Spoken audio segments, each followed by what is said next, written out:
from? You have no call-in users. Okay, so I will close the public comment portion of this meeting since we have no attendees Okay. outside of this room. Item number 2, don't have any topics today. That one. Item number 3, ask for an executive session. Let's start with 10 minutes. Thank you. I can get a couple. You're gonna give me a couple because you know it's gonna be one of those days. Okay, we will have an executive session from 10:01 to 10:11, dealing with the appointment, qualifications. Is that what it? There'll be a discussion about the prosecuting attorney. Yes. So So it's job application evaluation. is that what it is, not appointment qualifications? Job applicant evaluation, RCW 4230-110-1G, or it could possibly be, since we're talking about an elected official, RCW 4230-110-1H. Pick your poison. I'm Okay. good with either one. All right, we will just, I'll circle both of those so we can, Okay, we'll be covered. we'll be covered. Okay, we're in. Are we muted? We're not. You ready? Okay, it is 10:11. We will continue our executive session for another 10 minutes. We'll come out at 10:21.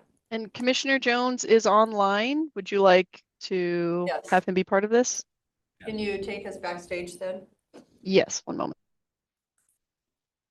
Do you need to extend?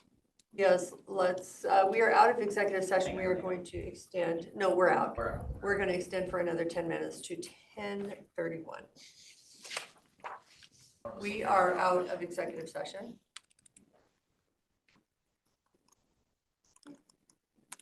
We are, Caitlin, Barb, we are looking to schedule an appointment or a meeting with HR and the prosecutor's office sometime in the next Few days. 6 days. So I think Rob would attend, or I will attend, or Kevin. So I guess preferably Rob if he's available since he's a chair. But one of us will be there. I apologize. Are you wanting it this week or next week? It will be this week. Possibly the latest would be next Monday morning. Just one commissioner. So just a heads up that I don't know who's setting it up. Okay. And so there is currently nothing on the calendar for this Friday. Yeah, but I think we're just coordinating with HR and with the prosecutor's office. So they will look at their schedules and get back to us. So whenever they schedule it. Yes, so to be one of us will be determined. there. If Rob's- Okay. Okay. I will try to get back to, who should I get back to? Gina? Okay, I'll get back to Gina, once I'm able to talk to the people in our office and figure out the time where the most amount of people are going to be available. And then I'll let you know, Caitlin. Okay, sounds good. Thank you, Gina. Thank you. And then I need direction from the board then on how to proceed with the panel. Well, it sounds like it should be the 3 county commissioners and open it up for public comment. Is I would agree with that, the direction. but limit the amount of time they get to speak. Okay, I will send out an email to those who were invited and let them. Am I? And then we'll probably have to do some kind of a public notice for that. So that should be on the agenda, right? That public comment, that would be on the agenda for. For the I don't interviews. write the agenda for the board meeting, so I don't know. That will be Caitlin. We'll visit with Caitlin about the 3 commissioners will be interviewing, and we'll have, after the interviews, we will have a public comment period. 1 minute per person. After the 3. After the 3 are Okay, interviewed. that makes sense to me. I will Okay. be sure to include that on the agenda. Thank you. Thank you. Okay, thank you. I think if you've got other things you need to. Rob, are you okay Thank with you so that? The 3 commissioners and have public comment? Yep. Thank you. Appreciate it. Thank you. Next item also is going to be an executive session under personnel disciplinary matters, please. Thank you, Rebecca. Thank you, guys. Thank you. 10 minutes. Okay, we will have a 10-minute executive session from 10:34 to 10:44. Personnel disciplinary matters, RCW 4230-110-1F. So food for thought, and we'll continue that. We are out of executive session. Okay. Okay, next item. I was gonna go over item 5, the second quarter PMR report. I'm gonna hold that to next week just because for time's sake. Well, and we did talk, and we mentioned it to our directors, that we may hold that until the salary survey comes through, so we're not Which one? for the executive director. Oh, yeah, I'm only talking about the first one at the top. Oh. So the second quarter, I was gonna go over my quarterly review, but I will hold that for next week. Oh, okay. I'm jumping down your list. Sorry. Yeah, sorry. And then Renew, yesterday you heard about the therapist 2 at the DCR. Is the board prepared to make a decision on whether the department can go forward with that and whether HR has bargaining authority for their request? I think I'm okay with that one. Yeah, I'm good with it. Rob? If you guys are in support of it, I'm good. I think we just keep adding positions, so it makes me kind of. No, we're actually not adding positions. We're adding a DCR stipend to the 2 therapists, so it's Yeah, not. 2 Dell's new decided positions. not to add an FT. Oh, okay. It would just be Yeah. adding a stipend to somebody who has that designation. I don't know. Every day it's Renew spending tons of money, which is great. They have it from services and whatnot. It's just, I don't know, just different. It's weird.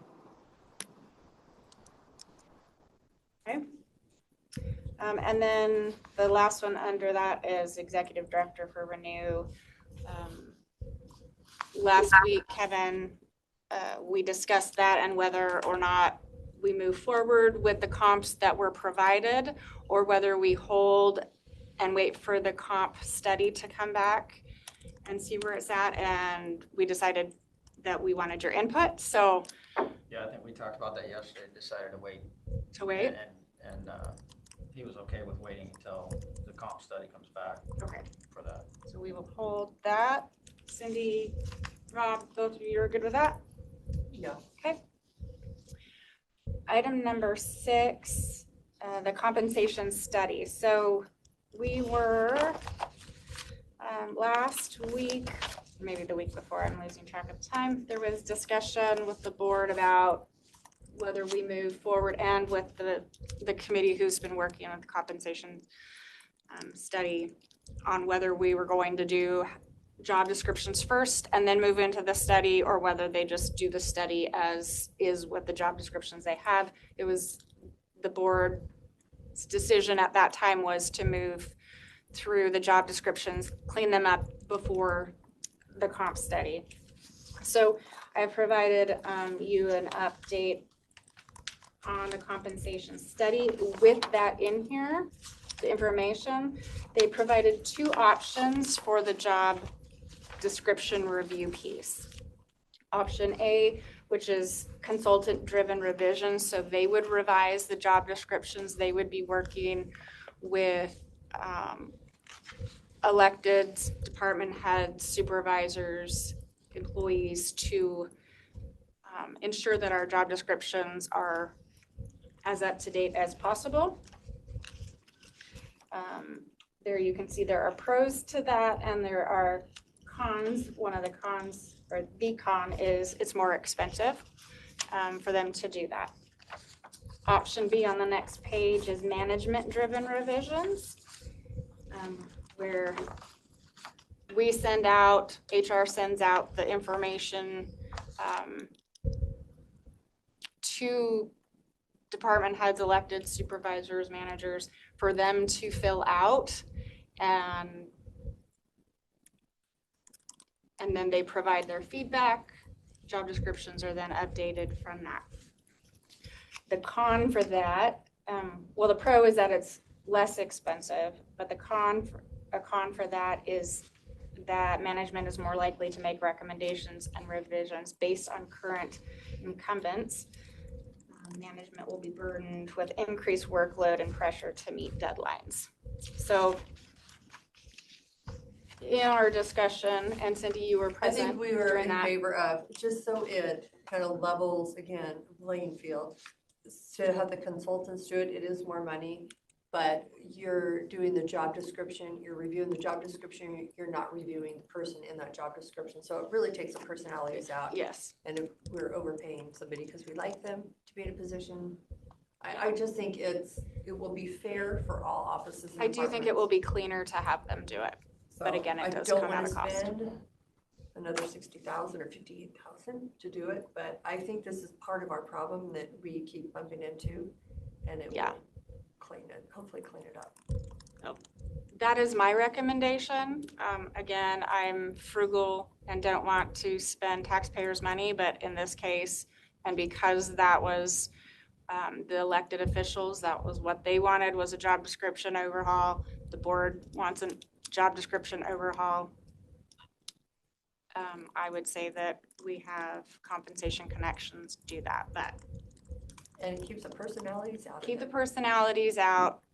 It takes the emotion out of it. And then going forward, it will be the task of HR to keep them from getting emotional. Job descriptions, emotional. You can make a job description emotional. When was the last time that job descriptions have been updated? Who Well, knows when? some of them are current and updated, others are 20 years old. Some we don't have. The sheriff's department has 4, 5. total job descriptions. The rest don't have job descriptions. So So it's probably best if they do it and we have it. then we have it, they have a good, and then they have a good baseline to actually get the comparisons, the right comparisons. Right, So. and this is what they do, so I think it's probably a good idea. Okay, so I hear 2 yeses. Rob? Rob, are you okay?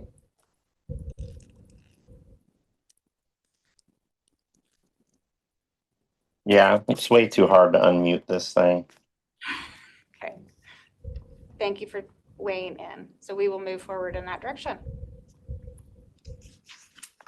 Okay, item number 7, county administrator update. Just an FYI, we do have at least one new candidate who Dan will be forwarding to you. There may be a couple others. The person you mentioned yesterday, Cindy, Oh, you got an application in? that application is in there. So There's probably 3 individuals that we could, I know my list was a little long, but Yeah. we could probably start so we'll. after we interview the prosecutor's position. So Dan, as we're speaking, Dan is going through them. He will, if there's any new ones, including the one you mentioned yesterday, he will forward them to you.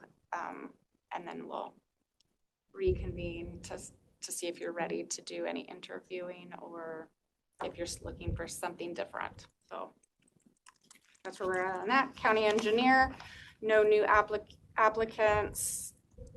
Right before coming in, I did talk to Andy at Public Works, and they will be moving forward with hiring a headhunter in order to get some good candidates. So, When are we gonna do that? well, we were waiting for them to make the decision on whether they were going to do that. So they have been provided the information that they need, the expense of that, which is going to be around $7,500 to Oh, I thought it hire. was about 20,000. Okay, so No. it's not as much as. Yeah, I don't think it's going to be quite much. The quote that I saw was 75. Okay. So, and the board had previously in the HR meeting had given the go-ahead for them to do so. So just before coming in, Andy said they'll move forward with that, and Yeah, they need to do that. so we can. get that done ASAP. Yes. Okay. Items 8, nothing for you today. Item 9, policy 200 series. I sent that out, I think, last week. What were the 200 series on? What was that one? Oh, Cindy, your challenge, facilities. I think Okay. most of those had to do with facilities. Thank you, Gina. Okay. She's whispering in my I'm ear. like, what one was I that? should have just said it out loud. It's You know, if okay. you whisper over there, it will, the Yeah. recording catch. Well, it. everybody else can Okay. hear, but not you. Okay. Yeah. But I'm gonna double check. Yeah. Okay. Yes, it does have to do with facilities, flags. Okay. Yeah, so you can review those and I'll follow back up with you next week to see if, And just a shout out to HR for, on the compensation study. HR has put in a lot of time keeping things moving. I know we have a consultant hired, but I just really do appreciate this task that has fallen into your lap. thank you, And Cindy, I that you appreciate have, that. I know you're busy with other things, but It's a lot of work, but I think in the long run, it'll be good for the county and should tidy things up. moving And forward, yeah. Yeah, and I will add, and I think Decorah feels the same, that the board has been very supportive of Yes. throughout this process. And, you know, we have to have difficult conversations, and I've certainly felt that the board understands kind of where we're coming from and why we're saying the things that we're saying. And so it's very much appreciated that you guys are on board and that you guys are supportive and helping having those difficult conversations, because it can't just be one or two voices. It has to be multiple from multiple people. So that is very much appreciated. It certainly helps us with the project. well, So thank you for. Thanks for moving your forward hard on it. work. Thank you. and I will clarify, organization and administration is Series 200. So that's volunteers, ADA, emergency management, Okay. Yeah. mail services. So Okay. that was my bad. Okay, sorry about that. Okay, I will. Thanks for following up on it. The cat. I think that's it. Covered everything but second quarter, and I will bring it back next week. Okay. Any questions for HR?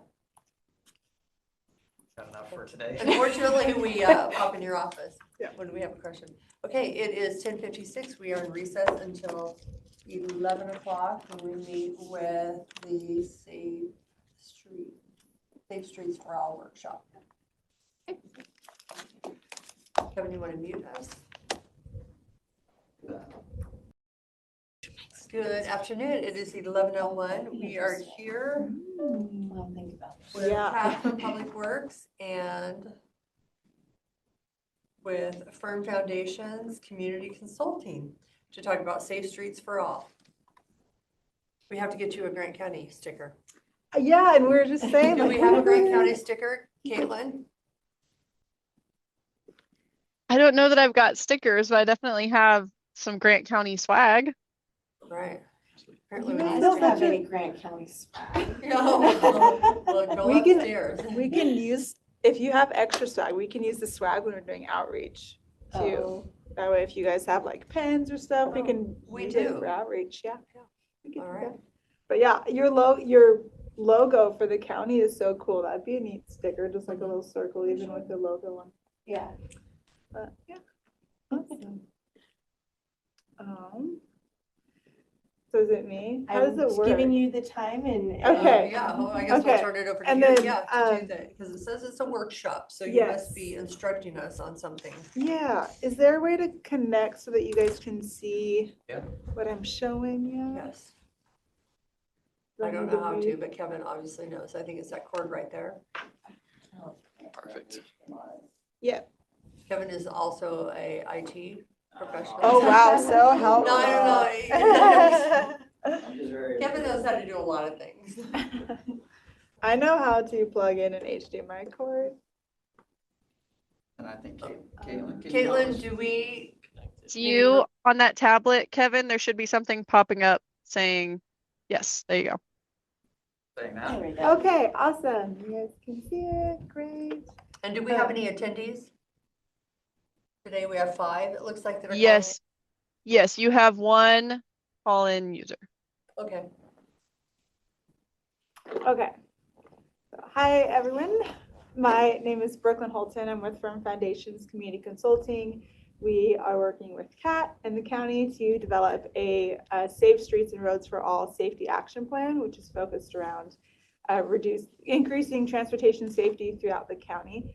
And this is Bray Sawyer. He is our project manager for the contract. So I'm just gonna be sharing with you guys an update on the plan, just kind of the progress. You guys are aware of what's going on, kind of where we're at in terms of what phase we're currently in and what's to come.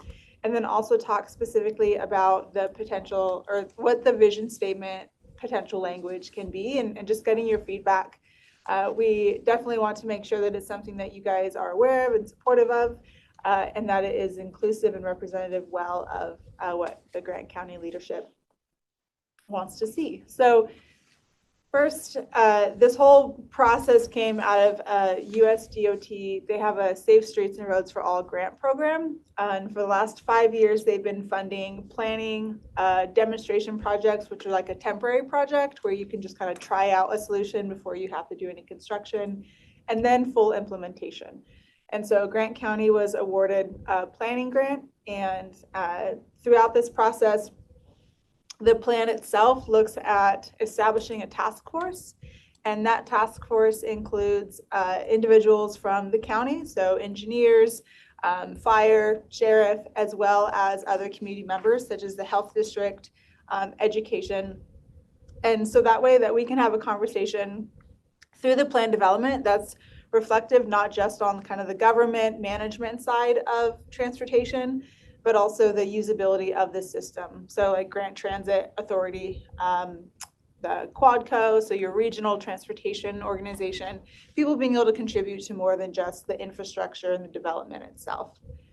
That task force is responsible for supporting and overseeing the development of the plan, the implementation, and the monitoring of the plan. So right now we're meeting about every other month or so. Once the plan is adopted, that task force will meet maybe 2 or 3 more times just to be supporting CAT or the Grant County team with the implementation and making sure that the metrics that were chosen to measure transportation safety through the plan are doing what they were designed to do. And so that task force essentially goes about a year or so longer after the plan's adopted. And at that point, the county and the task force kind of evaluate, is this a really productive way that we can look at transportation safety continuously? Is this something that maybe the task force has sunset? So there is a task force charter that identifies that time to review the purpose and value of the task force. So right now they're just helping us, they're reviewing data, looking at our community engagement. They'll be reviewing the draft plan and just supporting the development process. The plan itself, how it gets developed is we examine existing collision data. So most plans will look at a 3-year period, but you guys are also, I know Kat is also working on your local road safety plan, which is a really seamless complementary plan to this one. And so we've actually chosen to take a 10-year timeframe. So the information I'll be sharing in a little bit, we'll be looking at a larger, more 10-year, like a decade-long, accounting for also the projects that Grant County has already done. So trying to use that time frame to also see what kind of projects has Grant County done around transportation safety that maybe you can already see some progress from. And so being able to just use some real live case studies from your local community to kind of see what moves the needle for transportation safety in the county. We also look at your policies and evaluate them for safety. Is safety in the language of them? And if not, what might be some improvements? What opportunities do you guys have for adopting additional policies around safe transportation, such as a complete streets policy? So just being able to provide some recommendations of how to increase your policy language to be more focused on safety or include safety. Okay, what's the difference between complete streets and safe streets? Yes, that's a great question. So complete streets is about designing roadways specifically. So it acknowledges all the different modes that might be using it. It acknowledges where those modes might be appropriate. it wouldn't, like, it helps you identify, does the bike lane go here or not? Like, you wouldn't Okay, really it's put a the bike lane on whole- it. It's the okay. whole, yeah, it's more of Because your it was- system. It's more of a network Okay. focus. Whereas Safe Streets for All, I'll share, I can just jump to it. So the systemic safety approach, that is looking at 6 different areas. It looks at your roads, so the road design, which Complete Streets is really more specific to. It looks at driver behavior. So what do you know about people and their driver behavior in terms of like speeding, driving impaired, going around school buses when kids might be crossing. So different types of behavior that might be unsafe. The speeds and speed management. So that's not just about setting speeds, but it's about managing speed for conditions. So like during winter hours, you know, do you have electronic speed signs so you can reduce that speed variability in poor conditions? So looking at speed management looks at land use. And so the way that you guys develop, how you guys, when you're doing your comprehensive plan update, what does the adjacent land use do to the safety of the individuals using the street or the road. It also looks at post-crash care. And so the ability for emergency responders to be notified of a crash, for the ability to respond to that crash, and then to manage and reduce or prevent injuries progression. So whether that's of individuals in the crash itself or an emergency responder getting struck by a looking vehicle or vehicles in their own collision because they're looking. So just kind of managing that as well. So not exaggerating. And then I think that's all. Yeah. So the Complete Streets is the road specific usually, and all the users and commenting that and that design. This is looking at a much broader approach. And then the fourth one, so just above this systemic safety approach, is the robust community engagement, which is the area that we are actually in right now.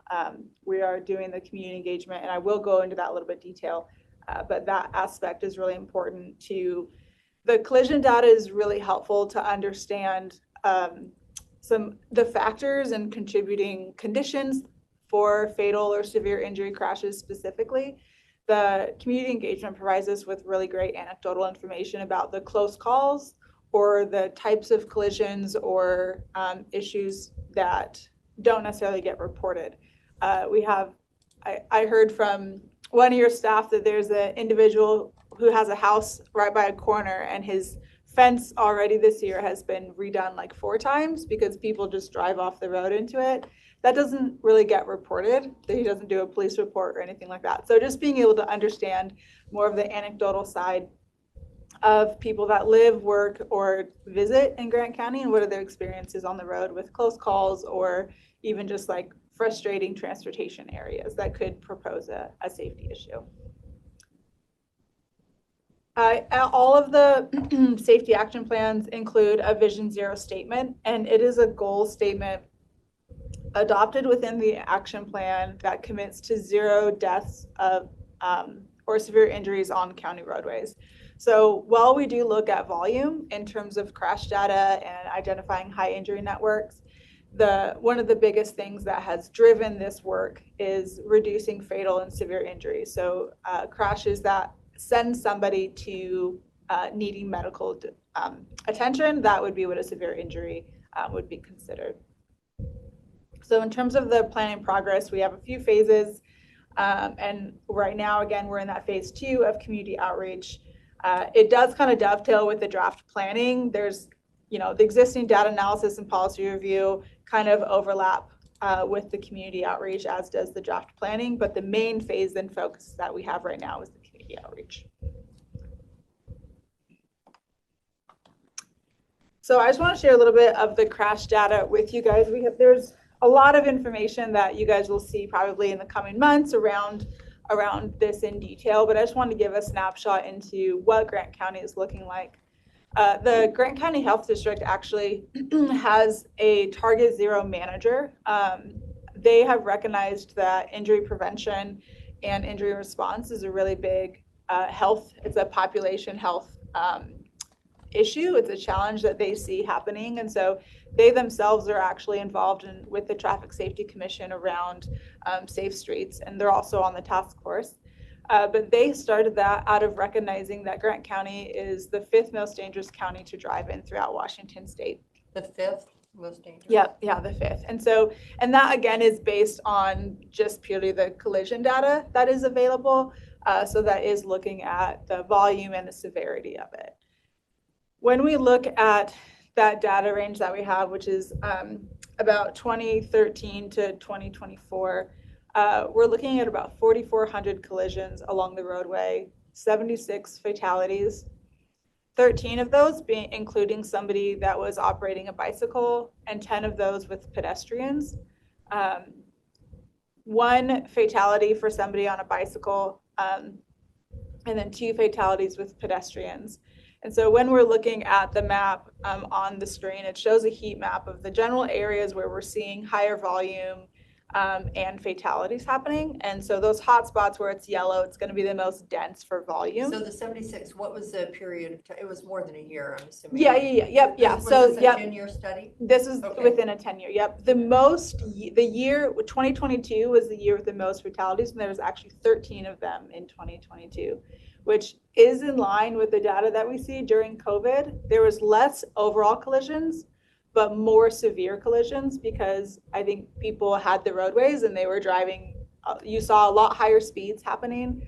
So across the nation during COVID, you did see some reduction in overall crashes, but you did see increase in severity, which is something that Grant County also experienced.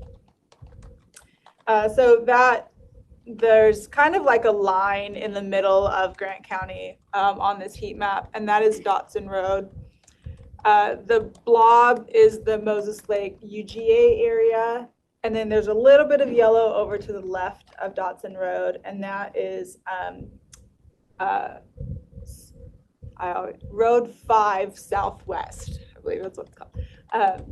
Oh yeah, I wrote on Road 5 Southwest, and that's just a little bit outside of George, going towards Royal City. So this is kind of the areas that we're looking at. The things that have contributed the most to these being hotspots have been speed limit. Speed limit has been the main correlating factor. The fatalities that we see happen on roadways that are designated with a speed limit of over 50 miles per hour. So just the function of a road can definitely play a huge part in the severity of a collision. The other 2 main things we saw were weather, and that was demonstrated by the time of year, and then also visibility. And those kind of tie in together. Weather can be like a sandstorm or dust storm. It can be really like low fog. The visibility could be early morning or throughout the evening, throughout the night when it's dark. So they kind of play hand in hand. If you have low visibility and poor weather conditions, your correlation increases pretty significantly. Any other questions on this part? There's a lot more data, but I didn't want to. Now, are these just on Grant County roads, or do you also take into the highway? Yeah, Are the so highways on here? For this plan, we are only doing Grant Okay. County roads. If we are looking at areas where a county road intersects to the highway, if we did the highways, this would be a lot brighter map. Okay. Well, that's what I'm thinking. Yeah. I think we did a presentation at one of the public safety meetings in Quincy, and they were like, "There's way more collisions," and we're like, "We know, I think but." it's on the highways. Yeah, Okay. yeah. So there's definitely a partnership with WashDOT in terms of what you guys can do at those intersections specifically in terms of things that you have control over and funding. We're focusing on the county roads.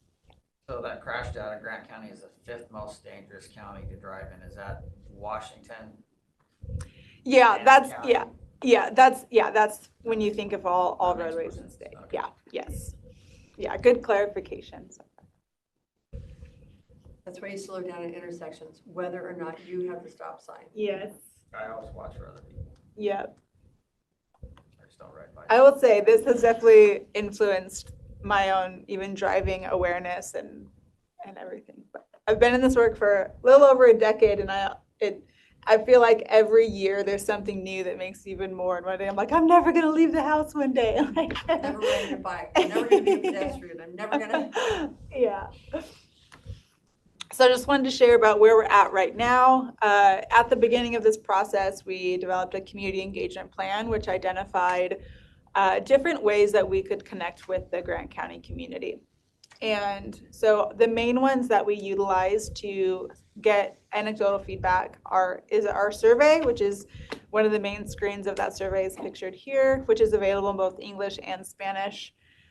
We do interviews, so we have one-on-one 30-minute to 60-minute conversations with different individuals that are representative agencies, groups, or organizations that utilize or maintain or help build the infrastructure. So that might be the PUD, it might be like people for people services.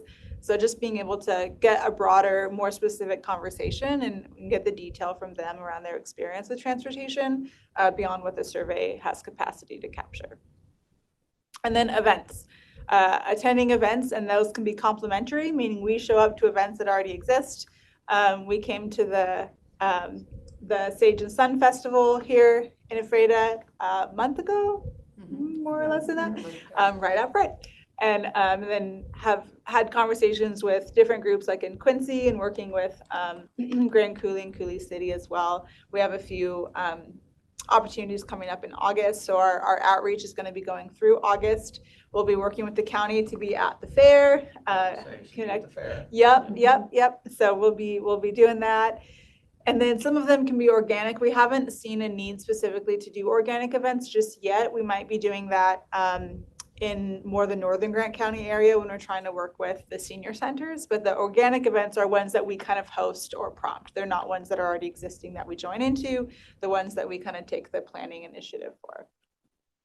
Goals of the outreach. First and foremost, and kind of the biggest goal is to have everything we do, whether it's a social media post or a radio ad, to funnel people to the survey. The survey is the easiest way to standardize their feedback and really put that into complementary to that systemic approach aspect. We do take into account when we're doing events and things that we'll have a little activity, we'll have conversations, and we definitely take notes and capture those things, but the survey itself makes it easier to standardize. We also want to support future county and community relationships. One of the conversations that we had in Quincy with their public safety committee that they meet monthly, Kat was able to attend. And Kat can speak for herself, but what I watched and heard and the conversation they had, I thought was really, really valuable. It was something that I was like, wow, Kat, didn't even need us here today. But we want to make sure that what we're doing is not having people see our firm and associate it with our work, but recognize that it's the county, that the county is leading this initiative, that the county has staff and leadership that is interested in this and wants to hear from the community. And so a goal of that is to do it in such a way that we are sharing as a voice of the county and not just a separate company. And then to also educate the community to make sure that they understand about safe transportation and that they have the opportunity to actually impact that and help plan that. And that comes also with understanding, well, yeah, there's comprehensive plans that happen, and kind of helping them understand the different ways that they can be civically engaged with the county. So the survey will be open through August, and we'll be working until then to get additional surveys. I think we have about 140 responses. The survey has a mapping aspect in it where you can actually go in and pick a person, a bike, a vehicle, or a bus and drop it on the map and then comment about what needs improvement or what's a concern about that. So we've developed it to be really interactive. Great. And then this is the part where we would like to have a little more conversation and just make sure that we're in line with what you guys see as leadership for Grant County. So Vision Zero, like I said, includes a goal statement around reducing the fatal and severe injury collisions to zero, right? So you want your roadways to be safe for everybody. You want everybody to get to their destination and back home safely. An example Target Zero goal is one that WashDOT for Washington State has, and that is to reduce fatal and serious injuries to zero by 2030 because every life counts. So a few things that their statement captures is addressing the fatal and severe injury collisions, which again is the focus of the Safe Streets and Roads for All, identifying a goal year to get to zero, and then expressing community factors that might contribute to that. So this is not a final one. This is just an example that could be Grant County.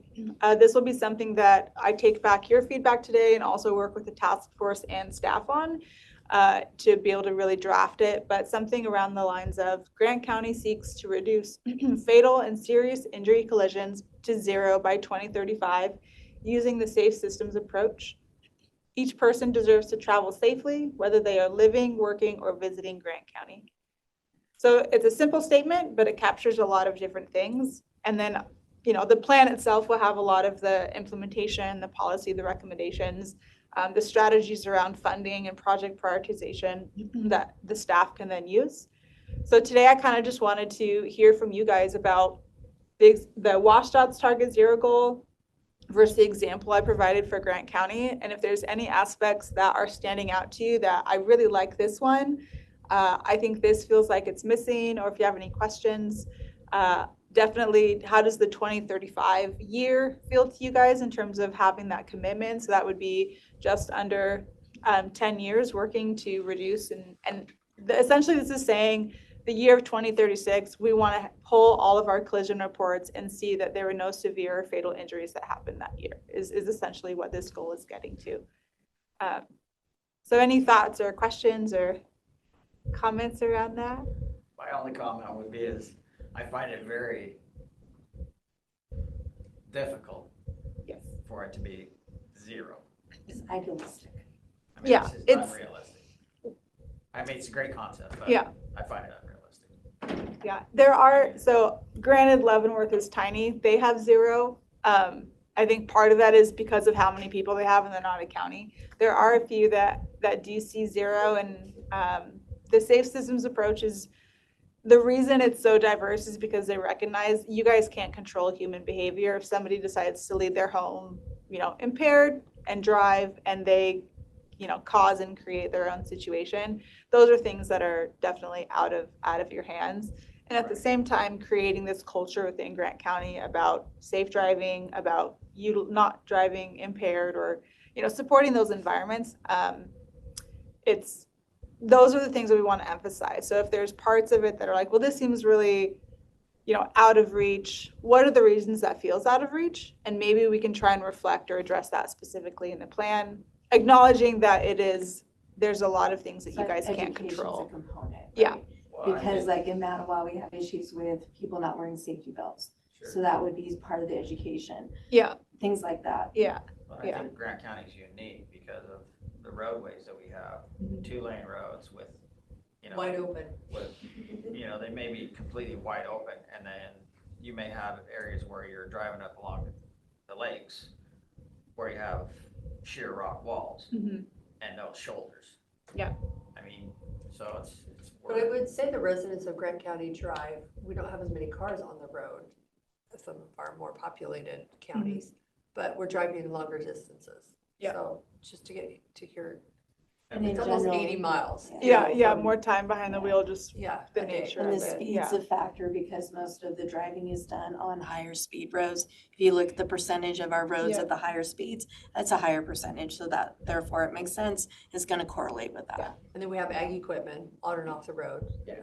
And I think our farmers try not to utilize the road. They stay off the highways, they stay off, you know, they're looking for a road that is less traveled because they don't want to be in an accident, but Yeah. you just have those drivers that are not paying attention.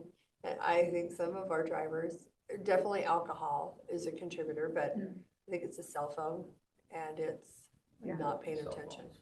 Yeah. And some of our, I know Public Works, Public Works has been awesome with the safety mechanisms they put in place since I've been here. We're trying. You know, Yeah, like the yeah, roundabouts, they it are- wasn't they flashing are lights, doing a and now good it's the job. roundabouts. So the different areas that we've Yeah. had issues down in Mattawa, and it was on a highway, but going into Mattawa, we had one fatality putting that in, and the individual, I believe, had a heart attack before he hit the roundabout. So it wasn't really it was Yeah. just would have happened anyway, Yeah, but the details of that situation are important because But we had from the data, if you accidents just look there. at it, it's like, oh, it was like yeah, several times a month, and most of them were not reported. You know, they would Yeah. just kind of wander off on their own. So, Yeah, you'll notice we have, through the data, we have a lot of their injury 0. Basically, yeah, the person's not there, and they're usually not there undocumented or drunk or impaired, right? Yeah. And so we do have a lot of those. And what can we do about that? You Yeah. know, that's the education side of it. That's about all we can do. Yeah, the educational campaign aspect. There's a few things under the driver behavior one that looks at enforcement, education. Can you engineer in a way to better understand the ways that driver behavior falls short? And so if you know that driver behavior tends to fall short on these types of corners or these types of roads, you know, are there engineering solutions to reduce that? Whether it's like Working on our signage or, communication. Basically, our Yeah. signage is our communication to the driver. Right. Mhm. Can we improve our communication? Are there different ways that we need to communicate? Because if you're a drunk driver, if you have tunnel vision, are you seeing the signs? Do we need to be put something on the I roadway? think the rumble Yeah, strips the rumble have strips work really helped. well. I mean, the ed has been huge because we had a lot of people that would, like Dotson Road, that would just run off the road, fall asleep, you know, Yeah, going to and from work and late at night. So I know we still have accidents, but the rumble strips have definitely, I think you were saying that on every road you can have rumble strips, you have rumble strips. yes. I Now, think so. yeah, I yeah, believe yeah. we Yeah, have. no, I'll yeah. verify that for Some sure. of them There is, was, even the community brings up, keep it rumble strips, and we need wider shoulders. That's something that when we're out, we hear a lot of And the community unfortunately, we saying. have a lot of constraints. Yeah, Yeah. Yeah, you can only do so much, but yeah, we do our best. yeah. Yeah, I would say Yeah, the Grand honestly, I County think is- you guys are actually doing, we have some of really the well, nicest roads, so yeah. I'm surprised that we are one of the Considering we have fifth more, most dangerous county to drive more in. miles of roads than yep, I think that almost is every county in the a state. really big factor. And we're Yeah, the third- yep. Third longest amount Yeah. of We roads. have our 10:30, Barbara's out there. We do have a 10:30. Okay, yeah, I know it. There was so any other final comments on this? I want to make sure that when we bring back like a draft plan or the next presentation and we have some language in it, that it doesn't feel surprising or, No, I think it's great. okay, I look forward to seeing you guys at the fair. awesome, thank you. Yeah, we're really enjoying working with your whole county, honestly. Good. Great. Thank you for your time Plan on today. staying at the fair for the week. Yeah, we've got our Thank you, week blocked Brooklyn. off. Great. It Yeah. is 11:30. We will go into recess for a minute while we transition, and we will resume at 11:31 with the North Central Regional Library update. Good morning. It is 11:32. We started a little late, but we are with Barbara Walters with the North Central Regional Library. What am I, North Central Region? I thought it was. North Central Washington. North Central Washington. That's why it's different. They changed it. We Yes. did. When did you change it? 4 years ago? All right, well, I just haven't gotten on board with the change. Great. Yeah, Welcome. I saw these. I'm Kathleen Allstott. Kathleen. I represent Grant County. You guys appointed me 8 years ago and I'm still here. So, and I'm actually the chair of the board currently Oh, you are? Okay, and you're here from, with North Central Washington. Ephrata. Are you? I live in Ephrata, Yep. correct. Thank you for serving. Yeah, it's fun. I like it. Longtime teacher and city commission, or city. City councilor. I did city council for 20 years, Okay. retired. I understand sitting too long. Well, just so everybody online knows, my name is Barbara Walters. I'm the executive director of NCW Libraries. I think this is going on, this is my 8th year. Mm-hmm. Yeah, my 8th year. I appreciate you guys seeing us today. Again, it's kind of part of our, every year, we like to meet with the county commissioners and kind of give an update on the library, what's happening, and answer any questions that you may have. Again, it's, you know, the library, as you know, covers 5 counties. And first and foremost, I like to say we're beholden to the counties. And then, you know, contracting cities or annex cities come in. But first, you know, we were currently, like, being an inter-county rural library district, that means we serve the unincorporated areas of the county. So, and then of course, contracting cities and such. So again, my goal for today is to kind of give you an update, but also to talk about some of the challenges that the library is facing, and then of course some exciting news as well. So I'll start out with the budget, the boring stuff, and then we'll go into the exciting stuff. So, I gave you kind of a PowerPoint presentation that I did for staff, just to kind of give you an idea of how our budget works. There's always confusion around how it works. We're a junior taxing district, just like your fire, cemetery, parks. Yeah, so again, we operate on a January through December fiscal year. The board is the one that has to adopt our budget, and again, spending limits. And we operate on a cash basis, which means we record revenue when received and expenses when paid. While we have several funds, the general fund supports revenue and ongoing services like personnel and operations. And I'll talk more about that in just a minute. One of the things I'm sure you guys know, but I like to remind everybody, is property tax accounts for 95% of our revenue. So that's residential and commercial. So again, that's our primary funding source. Now this year, it's not on the presentation, our property tax came in below our projections. So because we rely on the counties to get this information to us, it's not always, sometimes we don't get the numbers until December. So we do kind of an educated guess. And then we confirm the numbers in January, or the board does. So this year, our assessed values came in below projection, mostly due to lower assessed values in Chelan County. We don't know if that's going to be across counties, like if that, we're going to continue to see that, but we're preparing for it. The additional thing is TIF districts have an impact on our new construction. So again, with 95% of the revenue being property tax, we also incorporate into that is new growth. And, so TIF districts, though it doesn't affect our current budget, because we rely on, what is it called? Not new growth, but we'll just say new growth, and it explains in the budget. New construction, excuse me, you probably know that, new construction. So I think the county and the cities definitely. So do the other cities, because we had our first TIF. I wondered if we kind had of in the one. Wheeler corridor and the port, and it's huge, like Yes. it's millions and, of assessed value, probably billions. But the problem for us is that for 20 years, we don't get to collect any increase in Yes, value. wherever it's locked in, because we have some new Yeah. construction out there. So that was our first, I think, mostly. I mean, they're talking about doing a second one. But are other counties, are you feeling that from other counties? Oh, yeah. Chelan 'Cause we know especially. we're getting geared up for, Yeah. it's gonna kind of be a killer. Yeah, and so we're going to, as part of our 2026 budgeting process, we're going to be really tracking that and then adding that information so that people understand the impact of the TIF districts on our new construction values.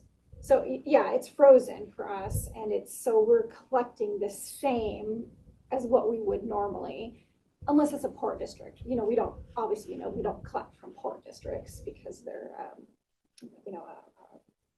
what is it, state? Nonprofit. Yeah, state Well, nonprofit. it's a, So any kind of port. isn't a port a junior taxing district as well? Because they collect taxes. I don't know the answer to that I one. don't know that either. I don't know if it's a junior, but they I don't are, think it's a junior. they do get taxes, like a Yeah. hospital district. I don't know if they're, you're right, I don't know if they're junior.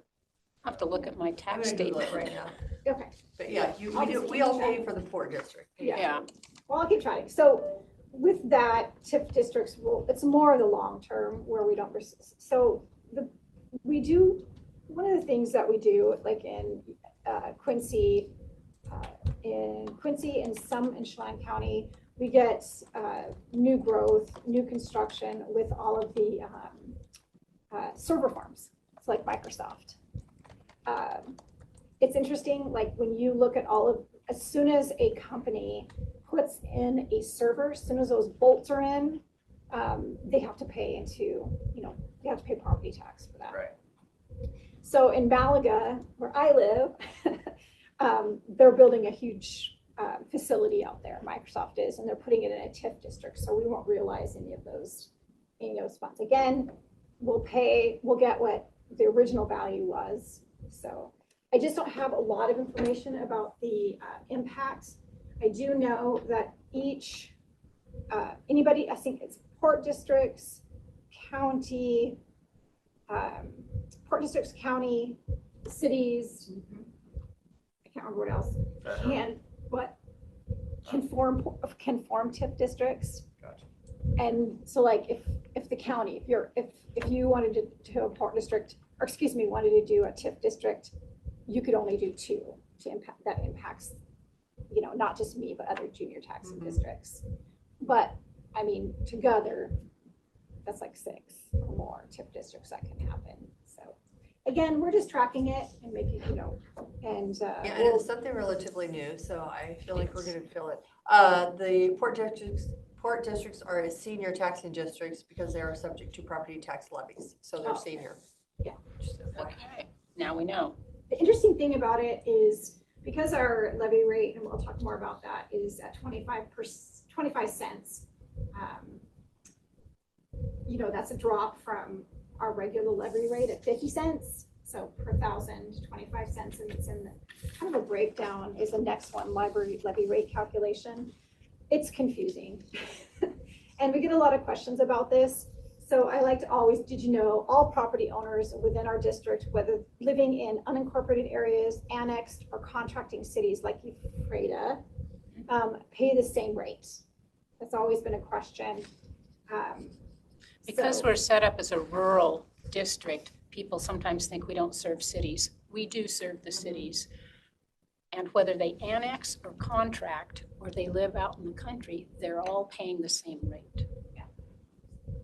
I kind of broke it down if a $500,000 home, which is not the median house value anymore. So if our current levy rate is 25, so that's an annual taxes paid is around 125, or monthly 1042. So it's really a value to the community that we serve. Now, some of the, keeping on with the budget, we're responding with strategic and responsible budgeting. So we had to kind of refocus when Chelan County came in lower. It was about $1 million that we had to take out of the 2025 budget and kind of recalculate it. So I'm working with our departments. We really balanced the 2025 budget without touching reserves. So we do have reserves, and it's in the PowerPoint presentation that I printed. But we're hoping to not touch the reserves at all. And so we're making really careful decisions to continue core services and maintain operations without compromising services. That's the most important thing. Is we don't want to compromise. We don't want to see the end user feel this, feel the kind of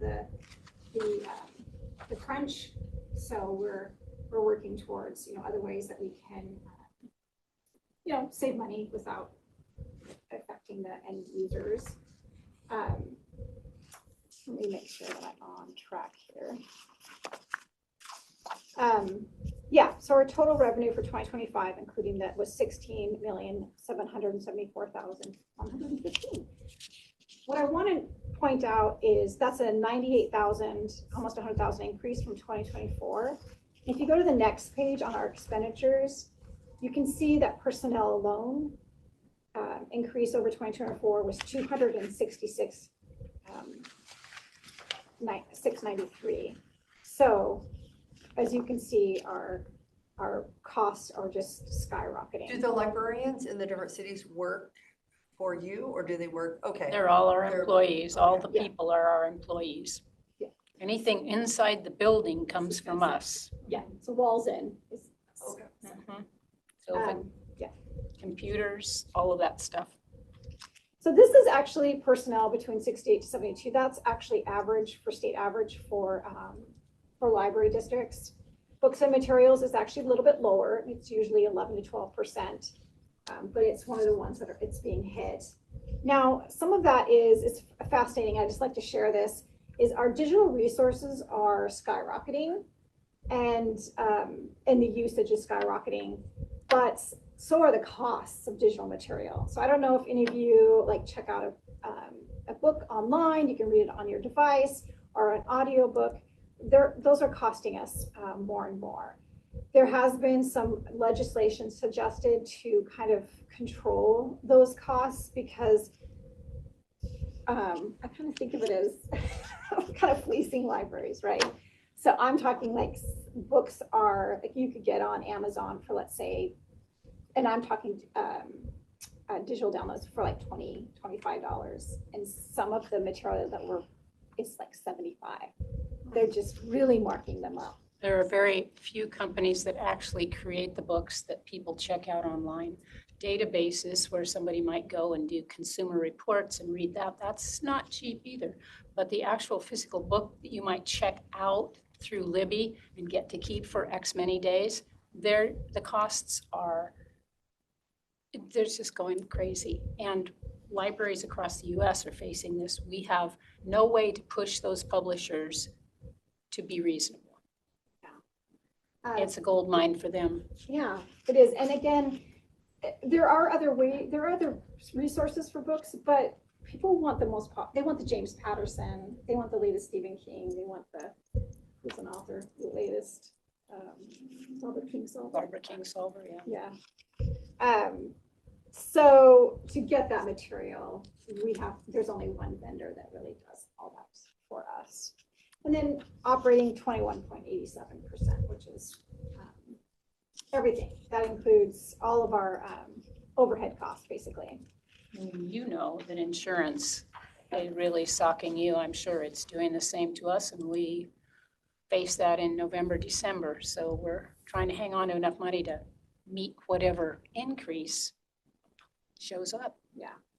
So it's mostly our liability insurance. I don't know if you guys seen that, but it's Ours has increased as well. Yes. I assume so. I think we're all, I don't know if you guys are in a pool, probably the same pool as we are. Liability as well as, health benefits for our employees. We continue to see an increase on those. So, and back in December 2020, the board adopted a fund reserve policy. Interestingly enough, we did not have one before then, which is quite odd. So we just used our general fund, to, do emergency services or anything like that. And what I mean by an emergency is like, a roof, issues or, AC issues, which are very expensive. We actually own two of the buildings in the district. We own the Wenatchee Public Library and what's called the Distribution Center, which is down near the Stanley Center in Wenatchee. It's down there on Columbia Street. The other buildings are all owned either by the city or by a Friends of the Library group. So when she talks about a roof, if the roof for the distribution center where everything goes, we've got to fix it. So. Yeah, that's a good point. So like the building in Ephrata, if you've visited the library there, that is owned by the city. And then we basically use it, ours are walls in, right? The staff, the material, and all of that, all of the programming and services that we provide out of that. But I'm not going to go too much into the general fund reserve. If you have any questions, just let me know. That's kind of the boring stuff. And same thing with in 2020, we didn't have a capital replacement fund, which of course, as you know, covers the fleet and major components of the owned buildings. It does say in 2025, we're going to spend $1.1 million in replacing the HVAC units at the DC and the lighting just to upgrade it to current, like we don't have LED lighting and kind of upgrade that. We actually got a grant. We did get a grant from the state that's going to cover a majority of those costs. So we're pretty excited about that we were able to apply for that. So my thing I love talking about is the fun stuff, is our Reimagining Spaces fund. So in 2021, the board approved a budget and plan to refresh the interior of our library spaces should say of our library spaces, across all 29 locations. So not including the distribution center in Wenatchee, because Wenatchee was upgraded, in the prior. So again, it was established using cost savings accumulated over several years. So it was what it is, and if you look at this picture, and on the other documents, the fast facts, you can see some pictures of renovated libraries. The fun thing about this was it was only to refresh the libraries. We're talking like furniture, shelving to make it lighter, and we go through this process of where we get input from the community on, color schemes, like what resonates with them. And we have set color schemes they can choose from. So it's really community centered and community focused. What do they want from their library? Do they want a meeting room? Do they want more space? Do they want, more books? So again, it's all centered around what the community wants. So you can kind of see, if you go to the other document with the pictures, the fun thing about this is because we're investing in the interior spaces of our libraries, a lot of the cities and friends groups have stepped in to kind of use those funds as a match to do more, to be able to do more.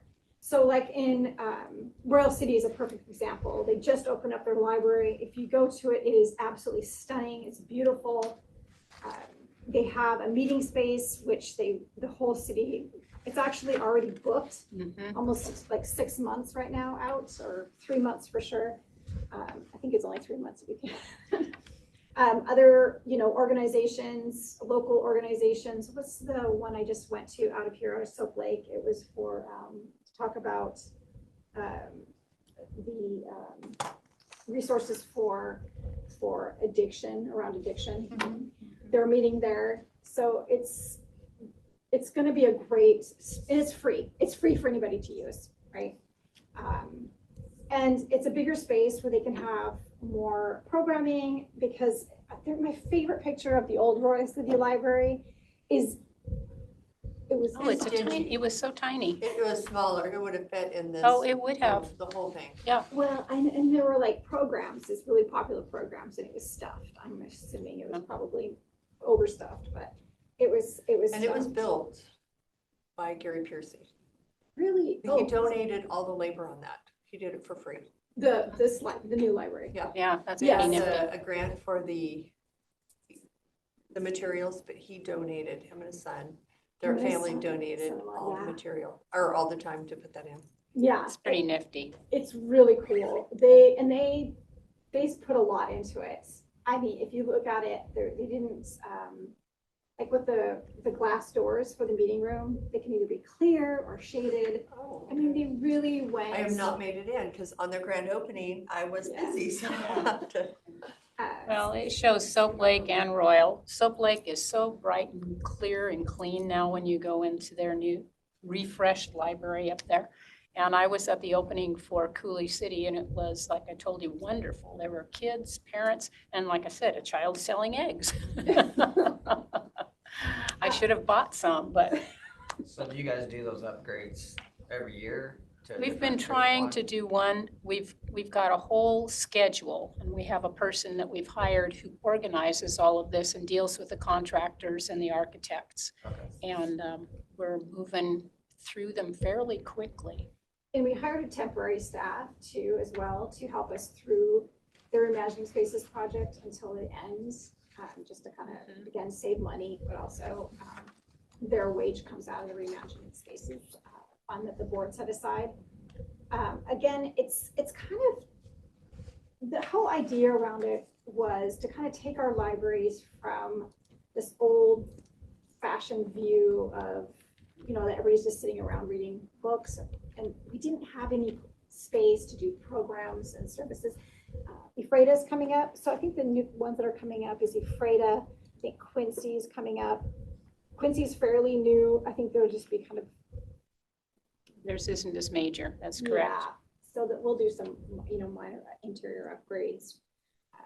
There's some spaces up there that will add more meeting room space for smaller meetings.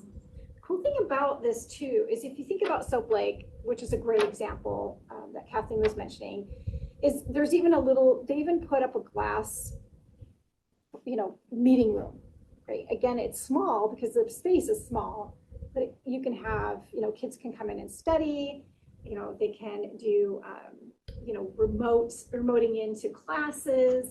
People can take it, do an interview. It's really been important for our refreshes that it really meets critical community needs. So for example, in Warden, the gal down in Warden met with a lot of the summer school kids. Different groups came in. That takes a lot of space. Kids take a lot of space, and we want this available so that we can meet that need in Warden. So again, the upcoming ones are Afraid is next in line for Refresh. the refresh, and then again, yeah. So again, about I don't want to keep talking about this. I'm just so happy about these spaces. Again, it's to meet those critical community needs, but also to be more relevant in today's and how people are using libraries. They're not using the libraries as I used to use in the 70s and 80s. So again, but the fun thing too is the Royal City was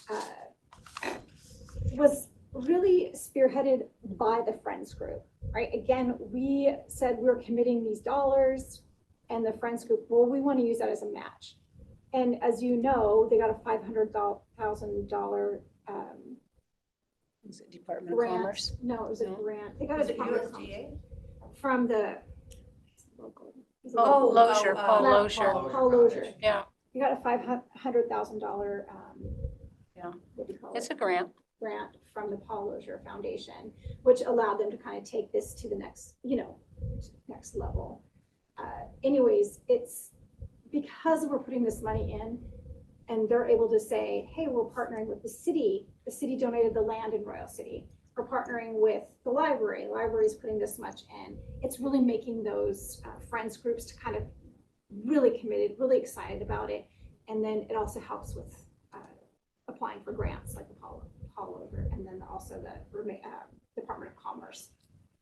So we've been talking for half an hour. Do you guys have questions? I'm just looking on your website now, just kind of poking around a little bit. Good.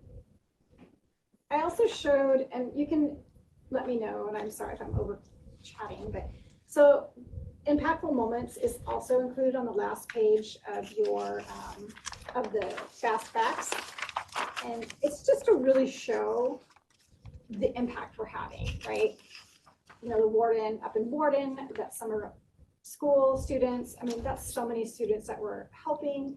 We're going to the schools, getting them signed up for library cards, and getting them signed up, if they have them, signed up for the summer library program. Performers like Jeff Evans, they really attract a lot of parents a and lot kids. of parents and kids. So at the Freda, you can see it's really packed. And then we had author Matthew Sullivan, who wrote a fiction book regarding in Soap Lake. Midnight in Soap Lake. Midnight in Soap Lake. It's very weird, but you might like it. He was a real hit.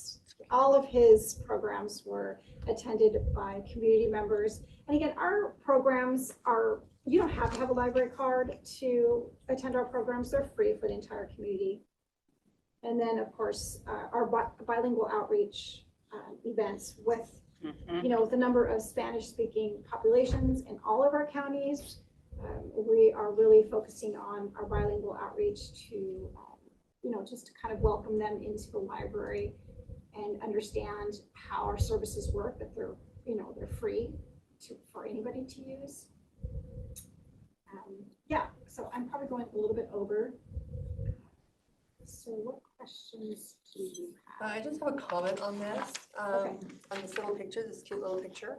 Yeah. Are my two grandchildren right? No, there's Crew and Peyton. Really? I'm like, Oh, that's that nice. looks like Crew there. Yes. I had the opportunity to go over to Kamaki City, Japan, and Toyoyama. We have a sister city relationship with them. I sent you some pictures of the Kamaki City Library.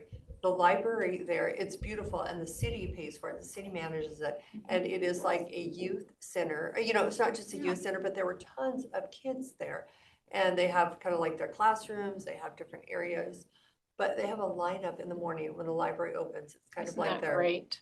think they even sell coffee or something there, like they have a little, it's Yeah. not Starbucks, but it's pretty cool how that is their hub, and that's where the city, the mayor has felt that it's important for the kids to have a safe, it's beautiful. So I look at this and with the community, you know, the buildings or the office space, meeting spaces for the community, I think we're gonna see a shift. Yeah, and again, that's one of the other goals is we want safe spaces for families and children, especially with, you know, parents that are, you know, can't afford daycare. I'm not saying we're daycares, we're not daycares, but, you know, again, for kids to come to and join the summer library program is a great example, and earn prizes. People donate in the community. I think Ephrata gets bikes donated, brand new bikes donated for the kids to win those. It's interesting because each of our communities is different, as you know. And we're looking at communities all the way up to Curlew and Republic. Everybody has a slightly different version of what they would like in their library. And we do our level best to try and do that insofar as we're funded. So trying to remember that if you're looking at our website there, Mr. Burgess, you know, we are 21st century library. We are not just the old lady behind the bench who won't let you check out that book. I see they have the canines coming to Ephrata tomorrow. Yep, That's Yeah. pretty cool. that's always a big hit. It is a That's great. Just make sure you're not packing drugs when Yeah. you're. Might get hit. Yeah. Maybe attack. Yeah. I saw a video the other day of somebody I follow on social media, and same thing. They're like, okay, just don't bring your stuff over because it's gonna snip all through it. So. Yeah. But yeah, no, I actually wanted to go to that. I might come up for it because I think it's important. It's always fun. Yeah. That's great. And plus that, I'm partnering with like, say the police and like the sheriff's office, kind of helps reduce that fear, you know, from community members, kind of helps build up that, you know, they're here to serve and help us and, you know, keep us safe, so. No, it spreads Mr. Rogers' comment. You know, Mr. Rogers said, if you're in a tough spot, look for helpers. And this helps kids and other people learn that the police are helpers. And the dogs are super cute. No, sorry. They are cute. Well, she's a dog person. What can we say? So again, just to end it, I just want to make sure that, you know, even with the less, you know, with the less revenue that we're facing, we're not scaling back our commitment to the communities, even through this Reimagining Spaces project. We're, you know, we're kind of, what we're doing is we're just being creative, we're being more transparent, and again, and caring for our communities. And I think when you look at those pictures, you know, it really tells the story of what we're trying to do, right? More than anything, our pictures tell that story. And then the stories that filter in and come in with, like, I think it was in Ephrata where somebody was coming in to use the computers every day. And then one day they didn't see him. And then, you know, I think a week later he came in, he goes, I'm so excited I got a job, you know, through the work I did and the resume I was able to build on the computers. But yeah, so again, we also have free Wi-Fi that, you know, those use. So a lot of, you know, not just like the programs and services beyond that, we have the traditional services such as, you know, Wi-Fi, printing now. You can do color printing, faxing. It was actually in Royal City. I was there and somebody, I think it was a community member said, we have to go to Moses Lake to fax. So that was one of the comments that led us to having, you know, faxing service in all of our branches, and it's free. People can use it for free up to a certain number of pages. And, you know, again, it's just, again, these are those critical communities for people that just don't have the resources. You know, I'm lucky. I can have an Audible subscription, or I can, you know, use my phone to send a fax or a document. But not everybody has those resources, and it's really helpful. And also to connect people to state, you know, like printing out a tax form, or the H-2A workers come in a lot to use the Royal City Library to send documentation or to connect with social services. So I could ramble on forever. Well, thank you for joining us, Barbara, for your many years as, your 8 years as the director there, and Kathleen for your hours and hours of service and representing our county and the Well, it's been different fun to go to the communities and see all the different libraries, because we have 10 in Grant County. Of the 29 buildings, 10 are here. Yeah, so it's a big, you're a big county, Well, yeah, we do. have a and lot you of know residents. that. Well, thank you. Thank you, It is guys. 12:05. We are in recess until 1 o'clock. Enjoy your break. Commissioners, can you bring up a copy of what was dispersed of earlier, please? Yes, ma'am. Thank you. Good afternoon. It is 1 o'clock. We are here for the General Rule 29 educational meeting. I don't know what that means, but you go ahead and present here.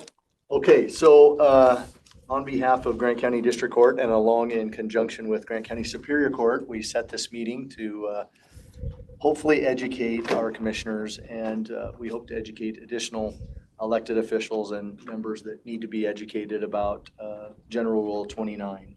I'm going to apologize on behalf of our group for not probably doing this years ago.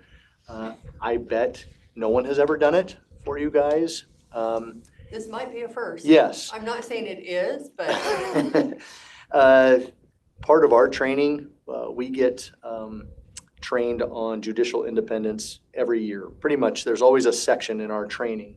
And part of that training talks about building relationships with other people so they get a common understanding. And then we look around at each other like, how do we expect them to know if we never give them the actual training? So we thought it would be a good idea to bring it up today, and because I'm currently the presiding, it fell in my lap. So I have consulted with Judge Barlow, Desiree, and Superior Court presiding too. So we're kind of doing this as a team, but I'm the spokesman, so to speak. So so again, apologize it hasn't happened earlier. If it's never happened, that's not right. Again, every year we're reminded about judicial independence. Under the United States Constitution, we have a separation of powers. Everyone knows that. Washington State has general rules, and in particular, General Rule 29 supports and demands the independence of the judiciary. So if you follow along in the books we provided, I have provided the actual rule of GR 29 on the second page. And really, GR 29, you really get down to what we need to look at, and that's in section F. And in particular, section F5B is where we're really focusing on. And under that, the presiding judge in each court, and in this instance, Superior and District Court for Grant County, shall supervise the daily operation of the court, including all personnel assigned to perform court functions. And again, I'm going to draw your attention to the most important part, GR 29 F5B, where all personnel employed under the judicial branch of government, including but not limited to working conditions, hiring, discipline, and termination decisions, except wages or benefits directly related to wages. And so we're in charge of that. We as judges have a duty to follow the rule. It's required under the rule, as addressed by, again, both our Constitution and the Supreme Court. A few years ago, when Judge Barlow, I think in 2023, Judge Barlow was the presiding judge, and we had a collective bargaining agreement, and I can set you over to that. There's a working agreement that was set into place for Grant County District Court and the employees. It would be effective January 1st of 24 through December of the end of this year. And what had happened when Judge Barlow and Desiree met with Kirk at the time and the union delegates, there was a lot of language that was changed to make it appropriate within the working agreement. It had never been changed to reflect the rule and the concepts of judicial independence under GR 29. At that time, Kirk was informed of why it was important to have these changes. I know Judge Barlow and Desiree spent a lot of time making sure those changes were properly reflected. And HR, Kirk, was well informed and agreed that the changes that were made were all appropriate. I believe the union also agreed that all the changes were appropriate. So most recently, in district court, I'm not going to speak for Superior Court, but in district court, we've had a few instances where the HR department has not really understood judicial independence and has kind of exercised its own discretion, basically in violation of GR 29. And it is continuing. So I'm going to give a few examples of something that has happened, something that is currently potentially an issue, and then something we feel is upcoming. And so the first is we had a meeting regarding some misunderstandings. Kevin, I believe you were at that meeting.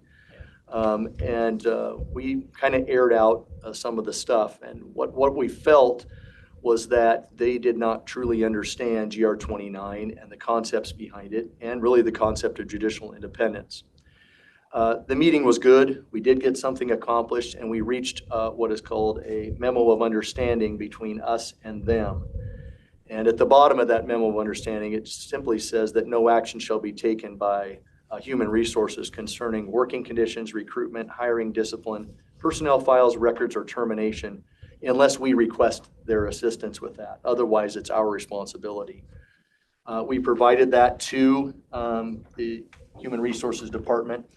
And it was at this meeting where we determined there was a first violation. And the Human Resources Department had conducted an exit interview with an employee who resigned without notice. That's improper. Should have never happened. We should have been notified. Now, realizing that they may be detached from the employment part of this, we may have employed them to do that at some point. But we were never notified. We were never put on notice that it happened. And that was part of what we discussed at the meeting. And both Desiree and I were there, as well as Commissioner Burgess. So that is one instance in where there was indeed a direct violation. Our new concern is the Grant County Personnel Policy, which is the mandatory training policy. This is just an example of a recent policy that came through.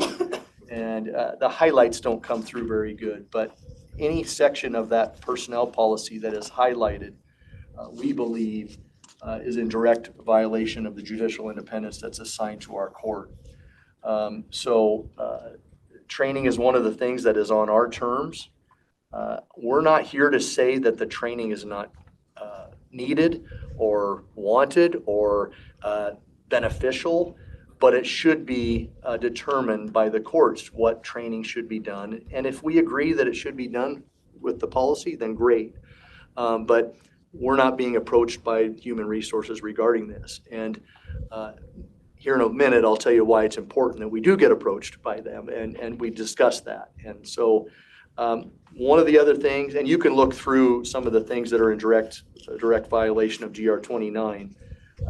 And so our hope is we can educate them as well too for the future.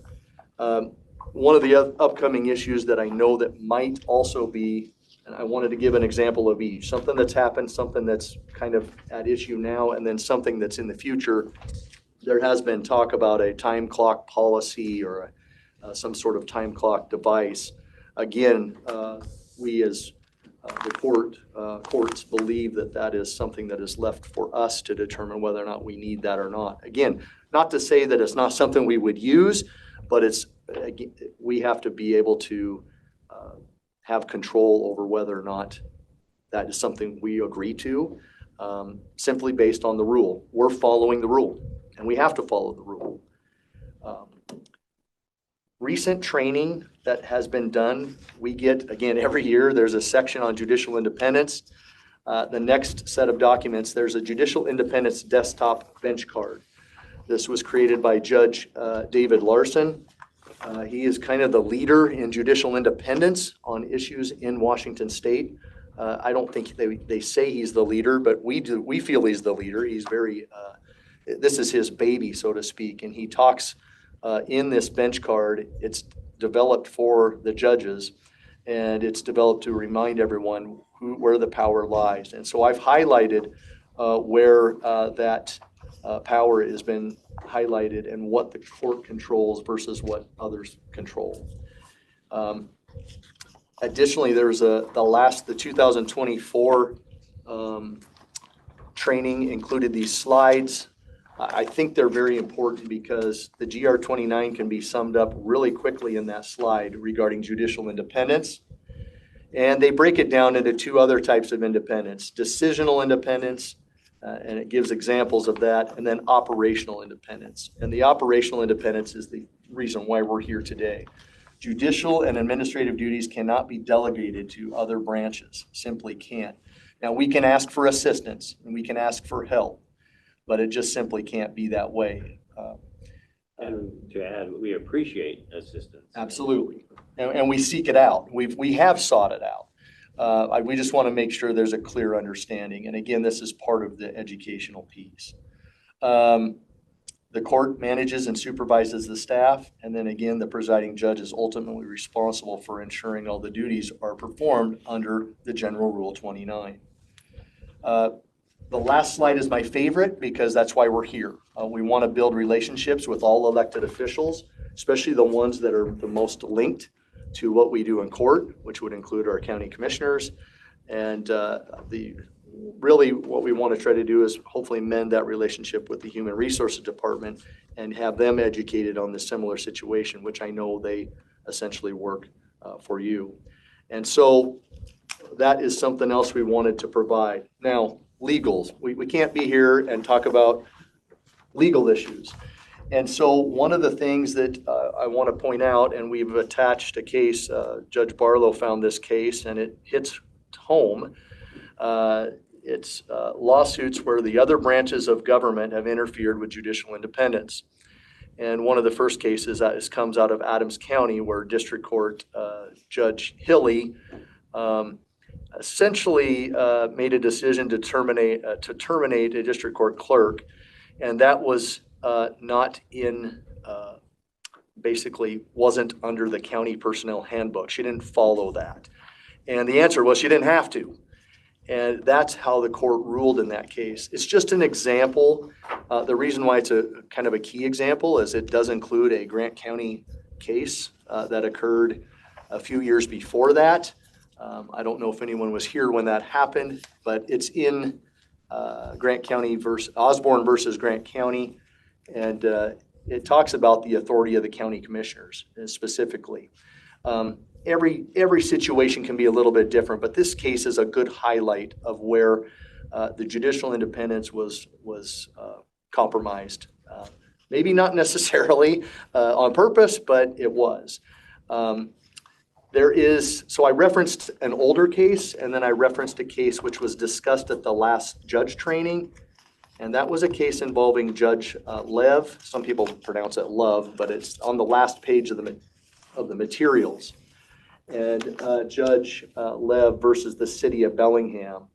The situation in that case was there was multiple employees who complained about working conditions at the city of Bellingham, mainly with the court system. And what had happened is that the city of Bellingham took action all upon its own and cut out the judicial branch entirely, essentially entirely. And it ended up in a lawsuit that was filed. The judge filed it because she was not involved in any way, shape, or form with anything. I can't remember the number figure, but it settled. Her attorney's fees were outlandish because she ended up winning. And it did come down to the settlement. And the settlement between the parties affirmed that while the court employees are city employees, the Washington State Supreme Court's General Rule 29, which grants the presiding judge administrative supervision over judicial branch employees, applied to the Bellingham court. It would be no different if it were to be here. And the decision included that matters like working conditions, hiring, discipline, and termination decisions are left for the court. What I like about this settlement as well, too, they emphasized the cooperation between each other each other, all the branches, but also recognizing the independence of all the other branches, which was essentially ignored in this situation. During this training, I wasn't at the training, but I was shared the materials. Judge Barlow was there, as well as Judge Wallace. And during the training, I reviewed Judge Larson, who provided the training. There were 7 highlighted cases in the last 10 years involving litigation or nearly litigation involving the overreaching of the different branches onto the judiciary. So our goal, at least my goal, district court's goal, and I think Superior Court will join in this, is to work to also educate our human resources department as to this, give them a similar presentation, and allow them time for both you and them to follow up with additional questions and concerns. We do want to make it clear, we're not here to fight. We're not here to. Well, I think it's pretty clear. What's that? It's pretty clear. Yeah. The law says what the law says. Yes, and the thing is we'd have a duty to follow it. We can't just ignore it. And you kind of go to these meetings, it's like, not a big deal, judicial independence. Sometimes we have judges who skip it, and then they find themselves in a situation where, I'm right in the middle of it. I gotta follow this. Frankly, until I became a judge, I had no idea. I know the separations of powers, but I didn't know what kind of powers there were. And then if having the duty to take care of it, it is pretty clear. So I think helping educate human resources is where district courts had its biggest issues. And I think that would be beneficial. And I plan on, or we, maybe more than just myself, I plan on working to educate them on that as well too. Moving forward, we should be educating everyone anyway. It's really what we should be doing. And we're told in our own training to do it. So that's why we're here. So it's And actually your fault. what's that? It is my fault, yes. You're exactly right. I tried to blame Judge Barlow, but I told You him. can, Yeah. It happened long before him too. Yeah, exactly. So the other judges, look, I'm only 2 minutes over. That's it. But I left plenty of time for questions or anything these folks want to input. I know Judge Carson's got to get going. She has a criminal matter at 1:30. Do you have any questions specifically to her so she can get going? And then I have to Don't get be going in late. about 10 minutes. Thank you. Yeah. You're late. So, Thank you for coming. I'm gonna exit, Yeah. you're welcome. yeah. Okay, Good luck. thank you. One thing that both Judge Clarkson and I and Judge Hill want to make sure is clear in Superior Court is we are not at all saying like, hey, we don't think that training that was told for everybody is a bad idea. It's that we have to approach it in a, hey, we have this training, we think it would be great for the courts to do it too, which there are some judges out there that probably do need this training. We also have cases that we learned where behavior is not appropriate with judges or with, court staff. But it's something that our duty is to say, we have to approach this in a different way than you have to do this, and the county will be reprimanding you because you can't. And yeah, and I'm sorry, it is tough. It's like, we wish we, didn't have to do all these things, but we have to, and it's our rules we have to follow. Right. So, that's pretty much we're right. We're a little different than district court because district court has the clerks under them, which we don't. So we don't have as many employees in terms of needing to utilize HR as someone with a lot more employees would. But we are happy to answer any questions, come back after, there's time to think about it. We just wanted to make sure you guys were aware as we started to get a lot of emails and our staff got emails. Not that some of our staff hasn't just done it because they got an email and they did it, but just in terms of procedure in the future. Right, well, the law, it's pretty clear. But if your people want to do those training classes, it's there for you. It's optional. Yeah. Yeah. We obviously we can't force it based on the rule. I actually said it was pretty beneficial. A couple of them said some of them were beneficial, Yeah. so. Oh, yeah.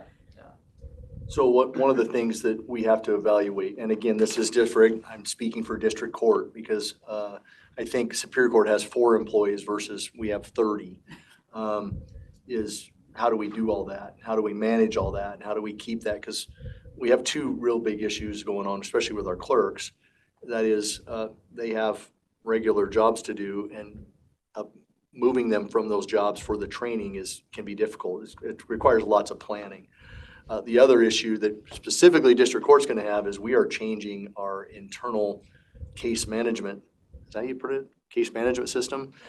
It's changing completely. I know we brought that up, and it's going to basically change everything in how the clerks work, which is going to require a lot of time and effort. Again, we're not saying that the training is not important. And again, as Anna said, yeah, there's probably some stuff we need. There's probably some stuff maybe we don't need. Do we need it every year? It's a conversation that we can have. And I have a list of questions for human resources that hopefully will identify those issues and then help us make a decision of what is appropriate, what's not appropriate, what can we do to help our group, what do we feel is not necessary, and we can approach that in a professional way. So perhaps one practical thing to look at as a starting point is the personnel policy, because you just stated pretty much the opposite of what's in the policy. It's saying that the county will ultimately have the authority over firing employees if they don't do this training. And now that's the case with county employees, but not necessarily court employees. Correct. So That anyway, probably needs to change in our policy. yeah, that's something you might want to look at. well, and I don't know, I get this also too. I think we're very cognizant of that policies are made to try to fit everything. We don't fit everything. And we kind of get that too. Maybe this is just kind of an oversight and they're going to be okay, or everyone's going to be okay, but we don't know that. And one of the things is you don't know unless we tell you, like what's going on. And that's the whole purpose of this is like, we're not here to say we're judges, we got the power, you don't, we're going to take it. No, that's not it at all. But finding just making sure there's that realization that we have a duty to protect. Right. So, Geez, Glenn, I must have heard you all wrong. That's what I heard. Of course. so these trainings are mandatory by state and federal. Do you not have them in some of these trainings are mandatory, so you're exempt from those? I mean, I guess I'm just, No, we don't have any directive from any authority Okay. above us to do them or not do them. The Administrative Office of Courts may have a suggestion for us, Yeah. which we're going to look into about, that's what we're going to do. So when we have a conversation with Right. Human Resources, we know what they're suggesting. There is some on there that, for instance, we don't have everyone that needs probably HIPAA training. They don't have any connection to that, any type of, what do they list as the sample? Health-related departments. We don't have one in the courts. So we probably don't need that training for our folks. Well, we certainly don't want any of our decisions to create liability for the Right. county, but Correct. that's where the communication piece goes a long ways. If we knew what these trainings were, if we knew what's legally required, then that would make it a lot easier for us to work towards whether or not we want to implement those trainings. But having had no communication regarding the trainings, I personally know the harassment training is required by law. The others, if they are, maybe that's something new, but definitely not anything that was communicated to us. And we would be happy to, if you say, hey, the law has told us we have to do that. We're happy to discuss this. We have our, people at AOC that we can say, hey, listen, this is what we're getting told. What do you advise we do? Because again, we're just told you have to do that, which if it's something where, hey, because of insurance for the building, we have to do X, Y, and Z, we're happy to look at that and say, it's just, we can't just say, okay, staff, you have to do it because they're telling you have to do it. But especially whatever the federal requirements are that you folks are, I know you guys are working on getting into compliance too. So we're happy to hear what it is you feel the requirements are, and then we can review it and see, if it doesn't completely apply to us, but something that we should look at and maybe even talk to AOC about. I think prior to this proposal, there was one training that was currently being offered to district court employees, and that was the sexual harassment training, I believe. Training, yeah. So to add 7 additional trainings is a little bit alarming, just management-wise. How are we managing that? I mean, when you look at someone like, I know like Renew, and I talked to Joey and I've talked to Dale about, they have their own trainings they have to do anyway. So I think some of that is exempt. I think possibly some of this could be exempt for us, but we really want to meet with the Administrative Office of Court, see what they think, and then exert that and explain that to, the Human Resources Department and come to some common understanding of what, how often, what's important, what's required, because we're not 100% sure either. Like before, all we've had is the sexual harassment training is that I'm aware of for employees. So like to have this is a big change, so. I think the cybersecurity was from our insurance carriers. Well, and that's another thing. I also understand you guys are trying to probably get the best rates and if that's something that's recommended, we surely want to know that as well too. So that's part of you guys can educate us just as much as we can educate you. I don't know if it's a state or a federal, but sexual harassment, because we all had to take it probably 10 years ago. Every employee had to just basically stop and take it. So I don't know where that one came from, if it was state or federal. Harassment and discrimination, I think diversity, equity and inclusion, and that's a relatively new one. But the HIPAA, I believe that would be like Dell, anybody in the health district, Yes. anybody dealing with those. And I think they have to go to so much of it to be accredited. The sheriff has to be accredited, so does Renew. So they kind of have different rules than what we do. I mean, we don't really have any accreditations unless AOC says, yes, we need you to do this. But we've never really been told that by AOC beyond, the sexual harassment training. So we're going to look into that as well too. That's our next step. Do you have any questions? I have to be on the bench in about 3 minutes. I'm sure you will have more questions, Well, but yes. and we can do a follow-up too. Yeah, Because happy to do that. I know I didn't get this to you guys soon enough or soon enough. Thank you for joining us. No, and Yeah. I don't believe we've ever had this training, so this is new information for us. We're not trying to take over and lead a kingdom we should be leading. Good luck. Have a. Well, and I know when we met with HR and Kevin was there, he's like, can I get a copy of that rule? And so like, it was new to him and we expect it to be new. It's not something that's normally been done and it's not something that our courts have went out of the way to in the past, before I was a judge, that have come out here and said, hey guys, we want to tell you what the rules are, because this isn't something new.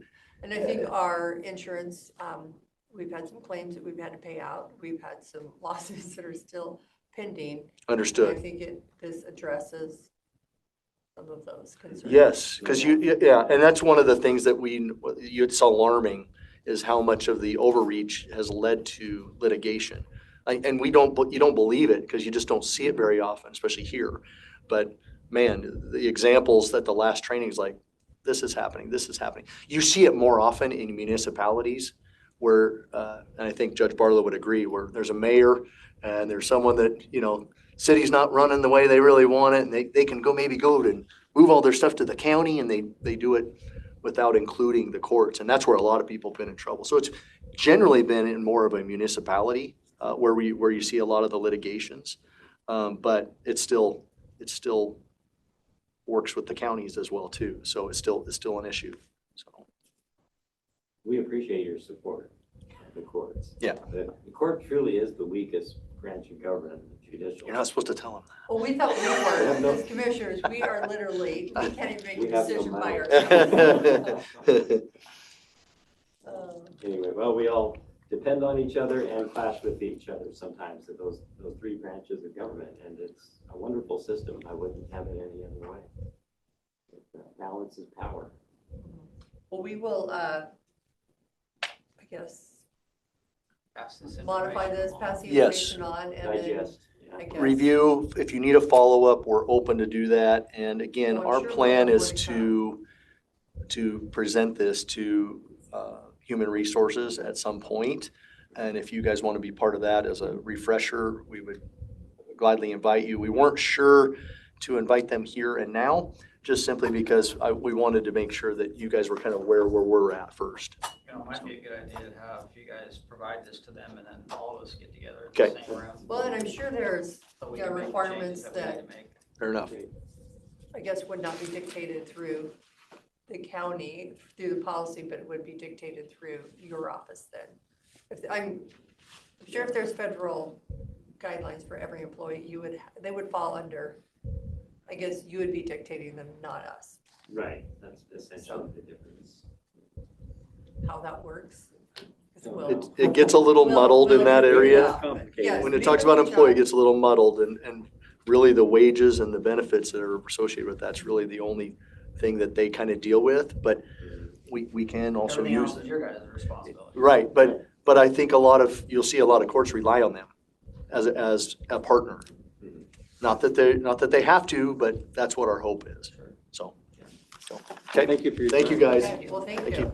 It is 1:30. We will roll right into our next meeting with Kevin McCray, our prosecuting attorney for our weekly update.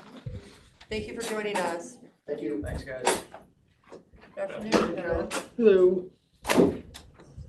I see an email. What's new in your world? I saw your email. There's probably a response. I don't think we're gonna get, I mean, maybe, but there is some concern, my backup plan, our backup Yeah. plan. We may need somebody to be appointed.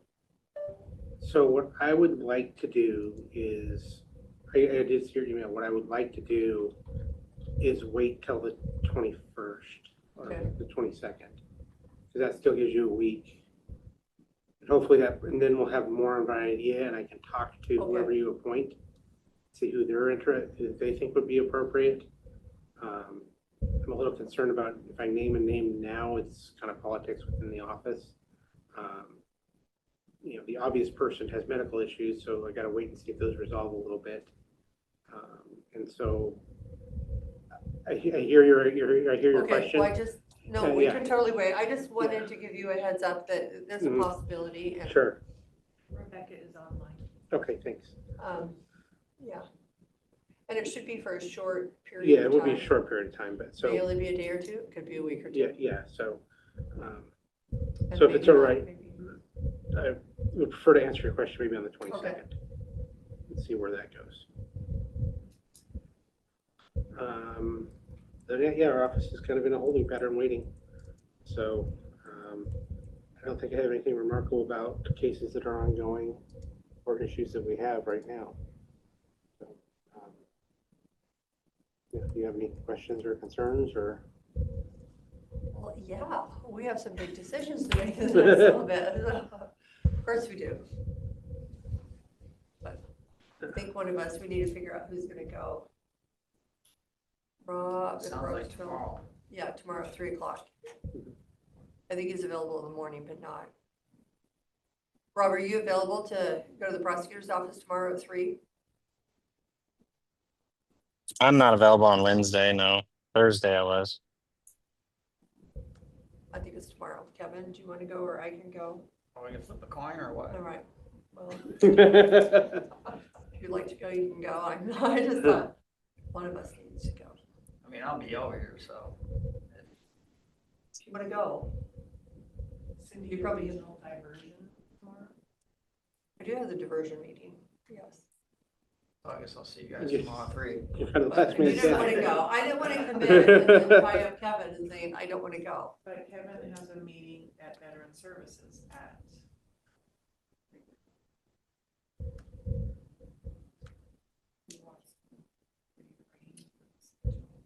So. We can reschedule ours if we need to. I mean, I can get the office together. No, it'll work. One of us will make it.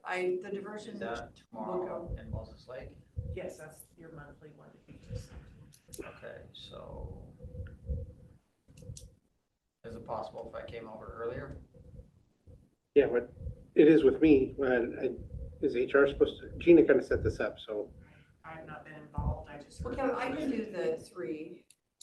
It would be nice if, hit and miss, but we're not allowed to Yeah, I know. It's do an kind of a hour, pain an when hour. you can't do it all. So one of the reasons why we chose 3 o'clock, I will, so you're welcome to come over earlier. That's totally fine. The the earliest I can do it would be 3 o'clock.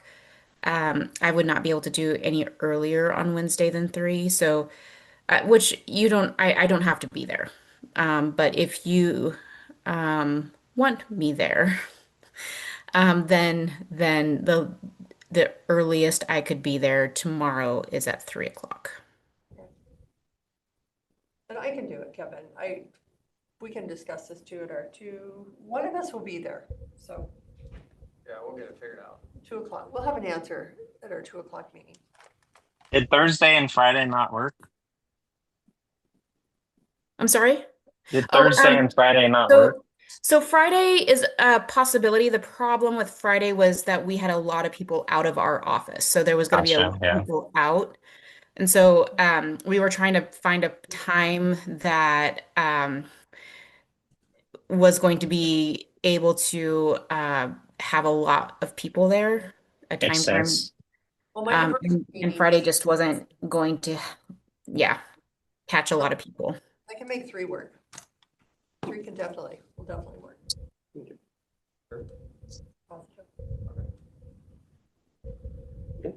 So I guess you'll see Cindy. We're gonna steal somebody's thunder unless Kevin wants to do it, but yep. 3 o'clock, Three. and we'll be there. More to come on that one. I'll feel a lot better about myself after next week. I love appointing elected officials. It makes me very, very popular in the county, and I thought you were already popular. every day I'm a little less popular, and I have fewer friends every single day. Friends don't matter, it's the right ones, that's all that matters. Anything else? Any other questions or anything? No, that was the only concern. Okay. Any concerns you might have, Not at the moment. just getting that moving van and all that? Yeah, gotten all that taken care of, so. Yeah. Gotta sell the house. Anybody want to buy a house? The market's tough right now. My calendar year. Okay, I'll see you tomorrow at 3. Okay, if that's it. It is 1:36. We're in recess until, good afternoon. It is 2:01. We are here for our commissioners meeting. We'll just call the meeting to order. We have open forum for public input, 3 minutes per person, 15-minute time limit. We don't have anybody in the room, but do we have anybody online that would like to make a public comment? We have no attendees online. Okay, Move to approve the agenda. I'll second that. There's been a motion and a second to approve the agenda. Any discussion? We have to take we just approve the agenda. Yeah, we just approve the agenda. We don't vote on it. We do vote on it. We vote on it. Favor say aye. Aye. Okay, agenda has been approved. Do we have any emails, correspondence, letters of Yeah. support? What was that, Rob? Nothing. Okay. Rob, do you want me to do the meeting or do you want to? I don't mind. Yeah, doing you're it. doing the meeting. I was about to yell at someone and realized I wasn't muted, so I just said aye. Okay, I wasn't sure if you said, we didn't know what you said. Okay. So we have no letters of support or emails. We need to. I don't have anything. Commissioners Roundtable, miscellaneous discussion. Rob, we will let you know that tomorrow at 3 o'clock, I will be going over to the prosecutor's office and visiting with him. FYI. And I will report back to the commissioners. Sounds good. Do we have tourism master plan survey distribution? I need to take that. Yep, I left it on there by accident, so I don't actually have anything for that. I did have a couple of things that we just need some clarification on. Okay. For the ER&R, billing and invoicing, what do you guys need me to do at this time? I know you guys have talked with Public Works about potentially returning those 2 vehicles, but. We're wondering if we can take the one off the mailroom, take it off of ER&R if it's an older one. And then possibly splitting the van. Yeah, the van. cost of the van between us and elections. And I think then getting rid of the other car. Seems very fair. We need to, but if you want to use one of our county cars, you're gonna have to, it will be the van. So, Okay, so You I can will, also go to Public Works and check one out. so then I will email Shiloh with Public Works and send this request to them and see what their response is, if that. yeah, we haven't really made a decision. I don't think we made a formal decision, but I think that's kind of the direction. We need to talk to Michelle and Yeah, we need to talk to elections first. elections, see if they'd be willing to pay for half of that van. Okay. So that was just kind of the discussion that we had today. So more to come.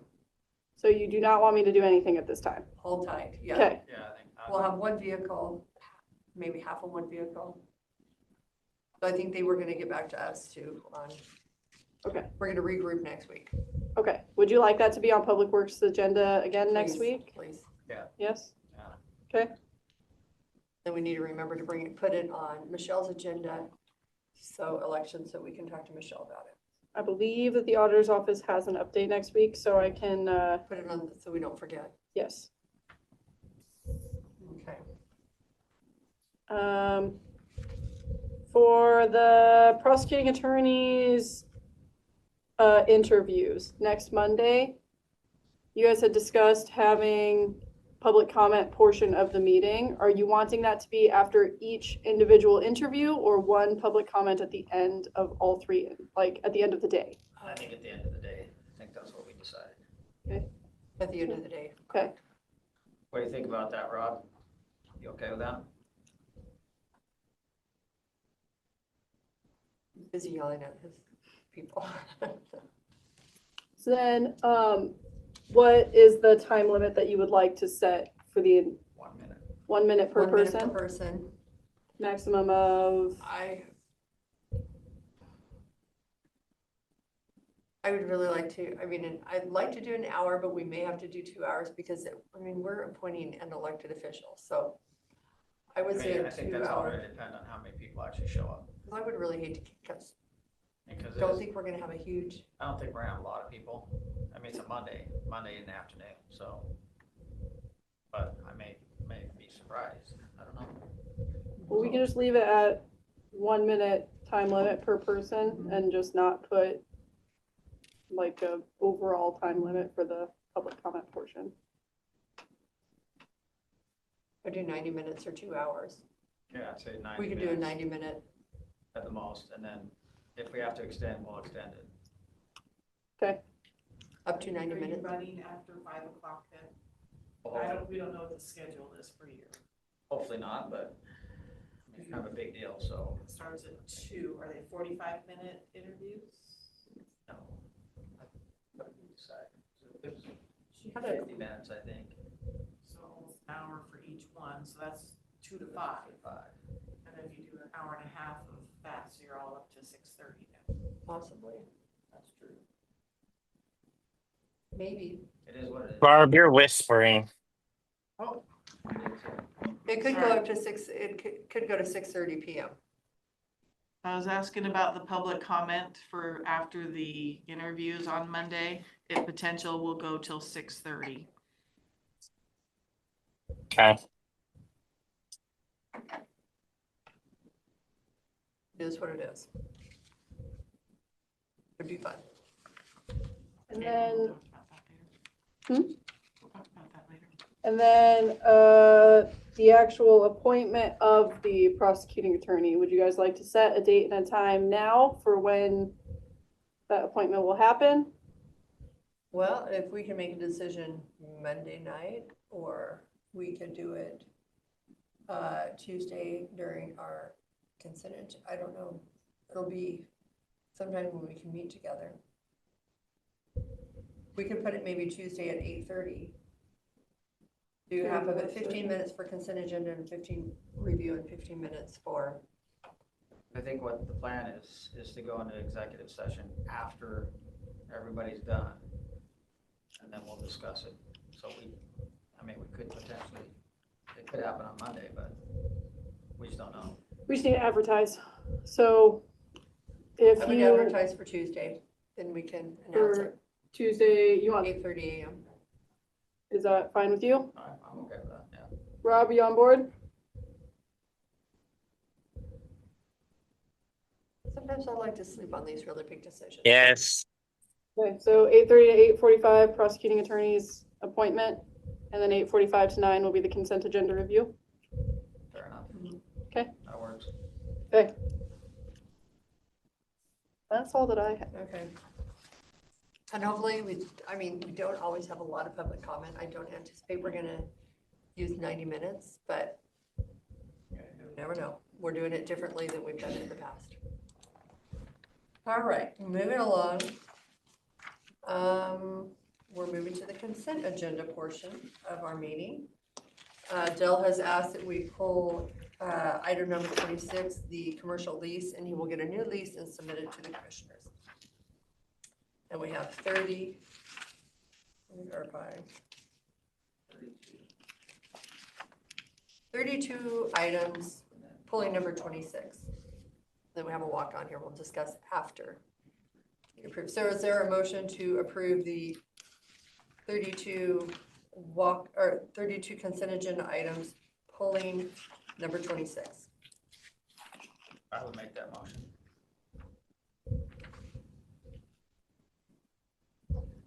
I'll go ahead and second it. There's been a motion and a second to approve the consent agenda items, pulling number 26. Any discussion? All in favor say aye. Aye. Aye. Rob, can I get a vote? Aye. 3 ayes. All in favor say aye. Consent agenda has been approved. Okay, we have a walk-on. Tom, would you like to do a quick little overview of it? Sure, it's another extension of the PUD's purchase and sale agreement. I have asked them to drop the requirement for the short plat to be completed, and they don't want to drop that. So until that short plat's completed, they're going to have to continue to provide these extensions. I've signed the Mylars, and I know that they're making their rounds being signed. So there's nothing I can do to push this along any faster, and I hope that we don't have to do this again, but it's another extension of the purchase and sale agreement for that original 34 acres. Okay, so addendum number 3 to purchase and sale agreement between Grant County and Grant County PUD District number 2. Thank you, Tom. Thank you. Sorry it was a walk-on. Oh, no, that's okay. I'm looking for a motion to approve this walk-on. I'll make a motion to approve the walk-on for the PUD extension of the purchase and sales agreement. I second. There's been a motion and a second to approve the addendum number 3 to the purchase and sale agreement between Grant County and Grant County PUD. Any discussion? All in favor say aye. Aye. The addendum number 3 has been approved. This concludes our consent agenda. Barb, will you stamp my name? Yes, sir. Thank you.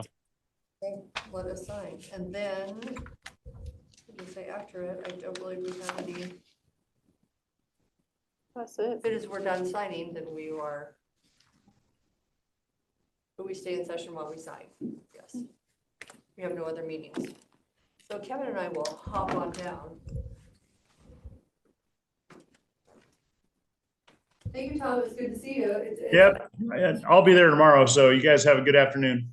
Well, safe travels home. I'm home. I got home this morning. You are home. Okay. Yeah. Yeah, I landed at 11 o'clock this morning, and then I've got meetings with the port and with the city tomorrow. So I'll be there in the morning. All right, see you then. Okay. Thanks, Tom. Yep.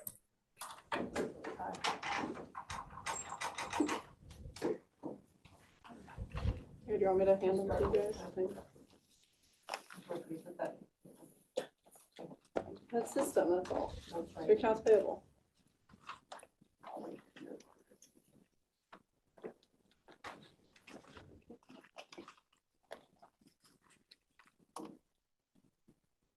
There's something at this time of day that I'm hardcore craving this week. It doesn't McDonald's, it's 30, it's smaller. heard mixed things. It's your minutes. How does any of the furries though? I mean, a lot of times they're just too sweet.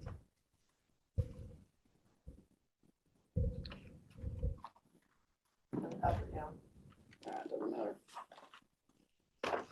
Extension requests in the strategic infrastructure program.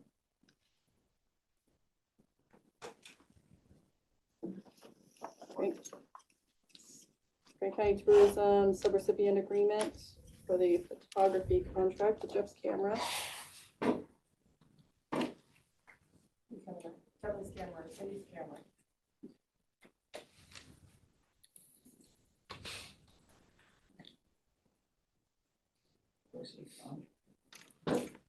Cooley City? It's up north somewhere. This is the CHG grant. There's a resolution that you guys will sign, and then we'll stamp Rob's name on that front page.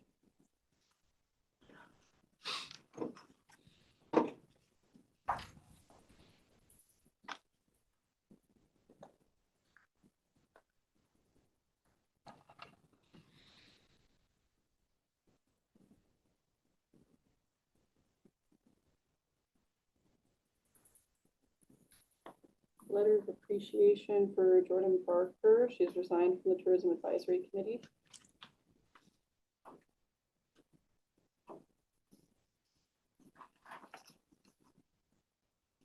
Just kept mad. Just had too much other stuff going on. So recommendation of appointment for the Fair Advisory Committee. Darcy. Huh? I needed a protest. This is recommendation of appointment for LTAC for the ratepayer position.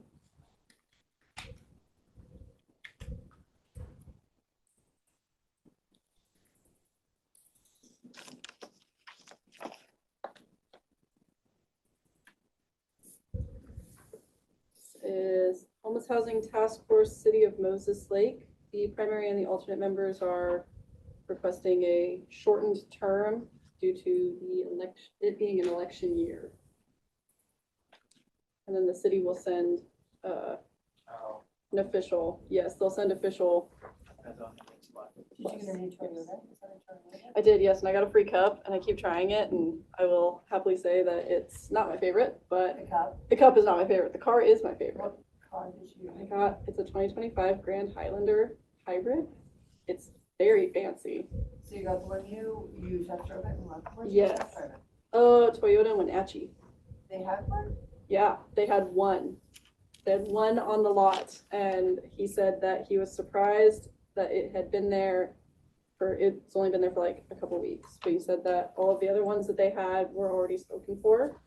I was really wanting to test drive a Sienna, not because I'm a big fan of minivans, but because I'm a big fan of interior space.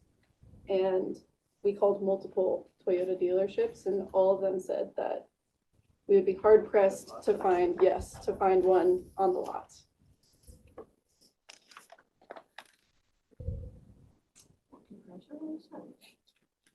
Very nice.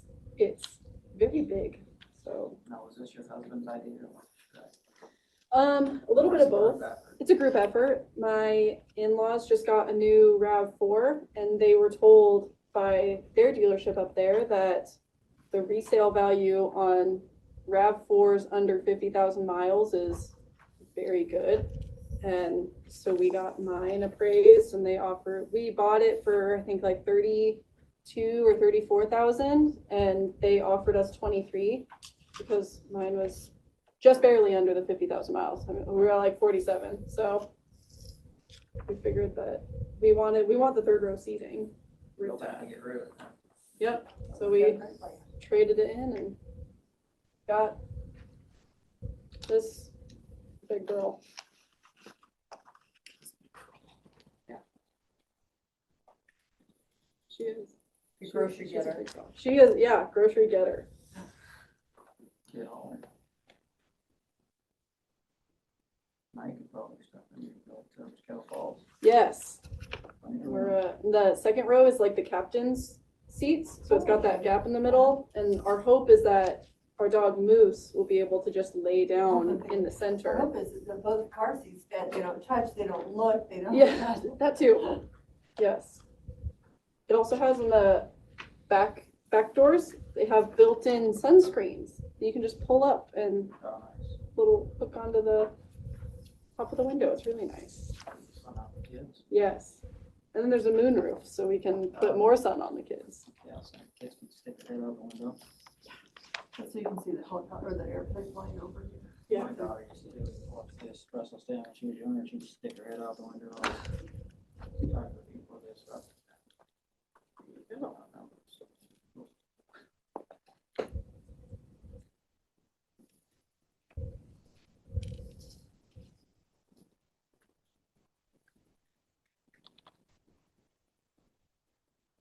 Nothing to color, I see it matches your phone. Yes. Yeah. I just like blue in general. Yes. I gotta figure out what I do with my.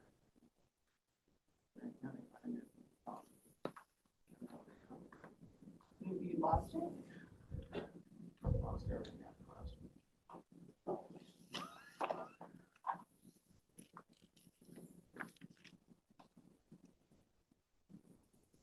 Well, I'm glad we found you. Tom might give you another one.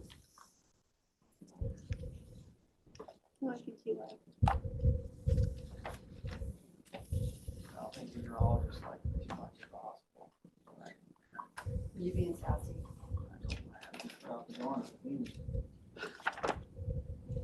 He told me I wasn't. Well, Catch me if you can.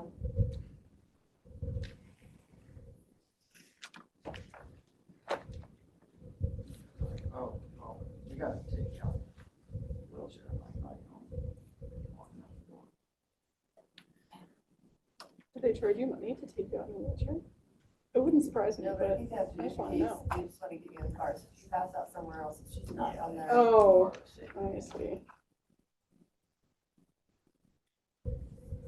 Oh, they didn't make it out the door. Which I'm sure you get out the door.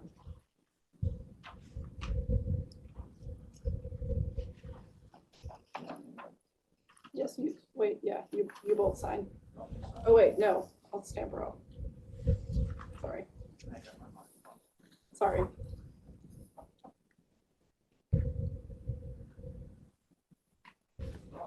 Yeah, I'll stamp his name.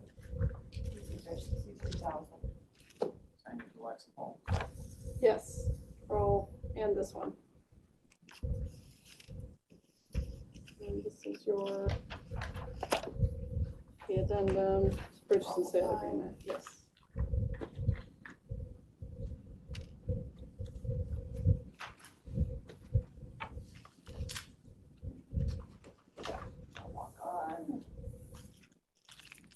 There you go. Just like that.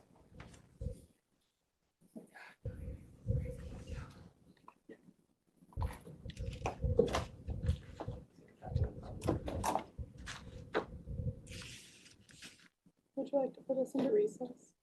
It is 2:22, 2:22. We are in recess until next week. Yes. Okay. Guess we need to turn off our light. Yeah, to steal any more pens.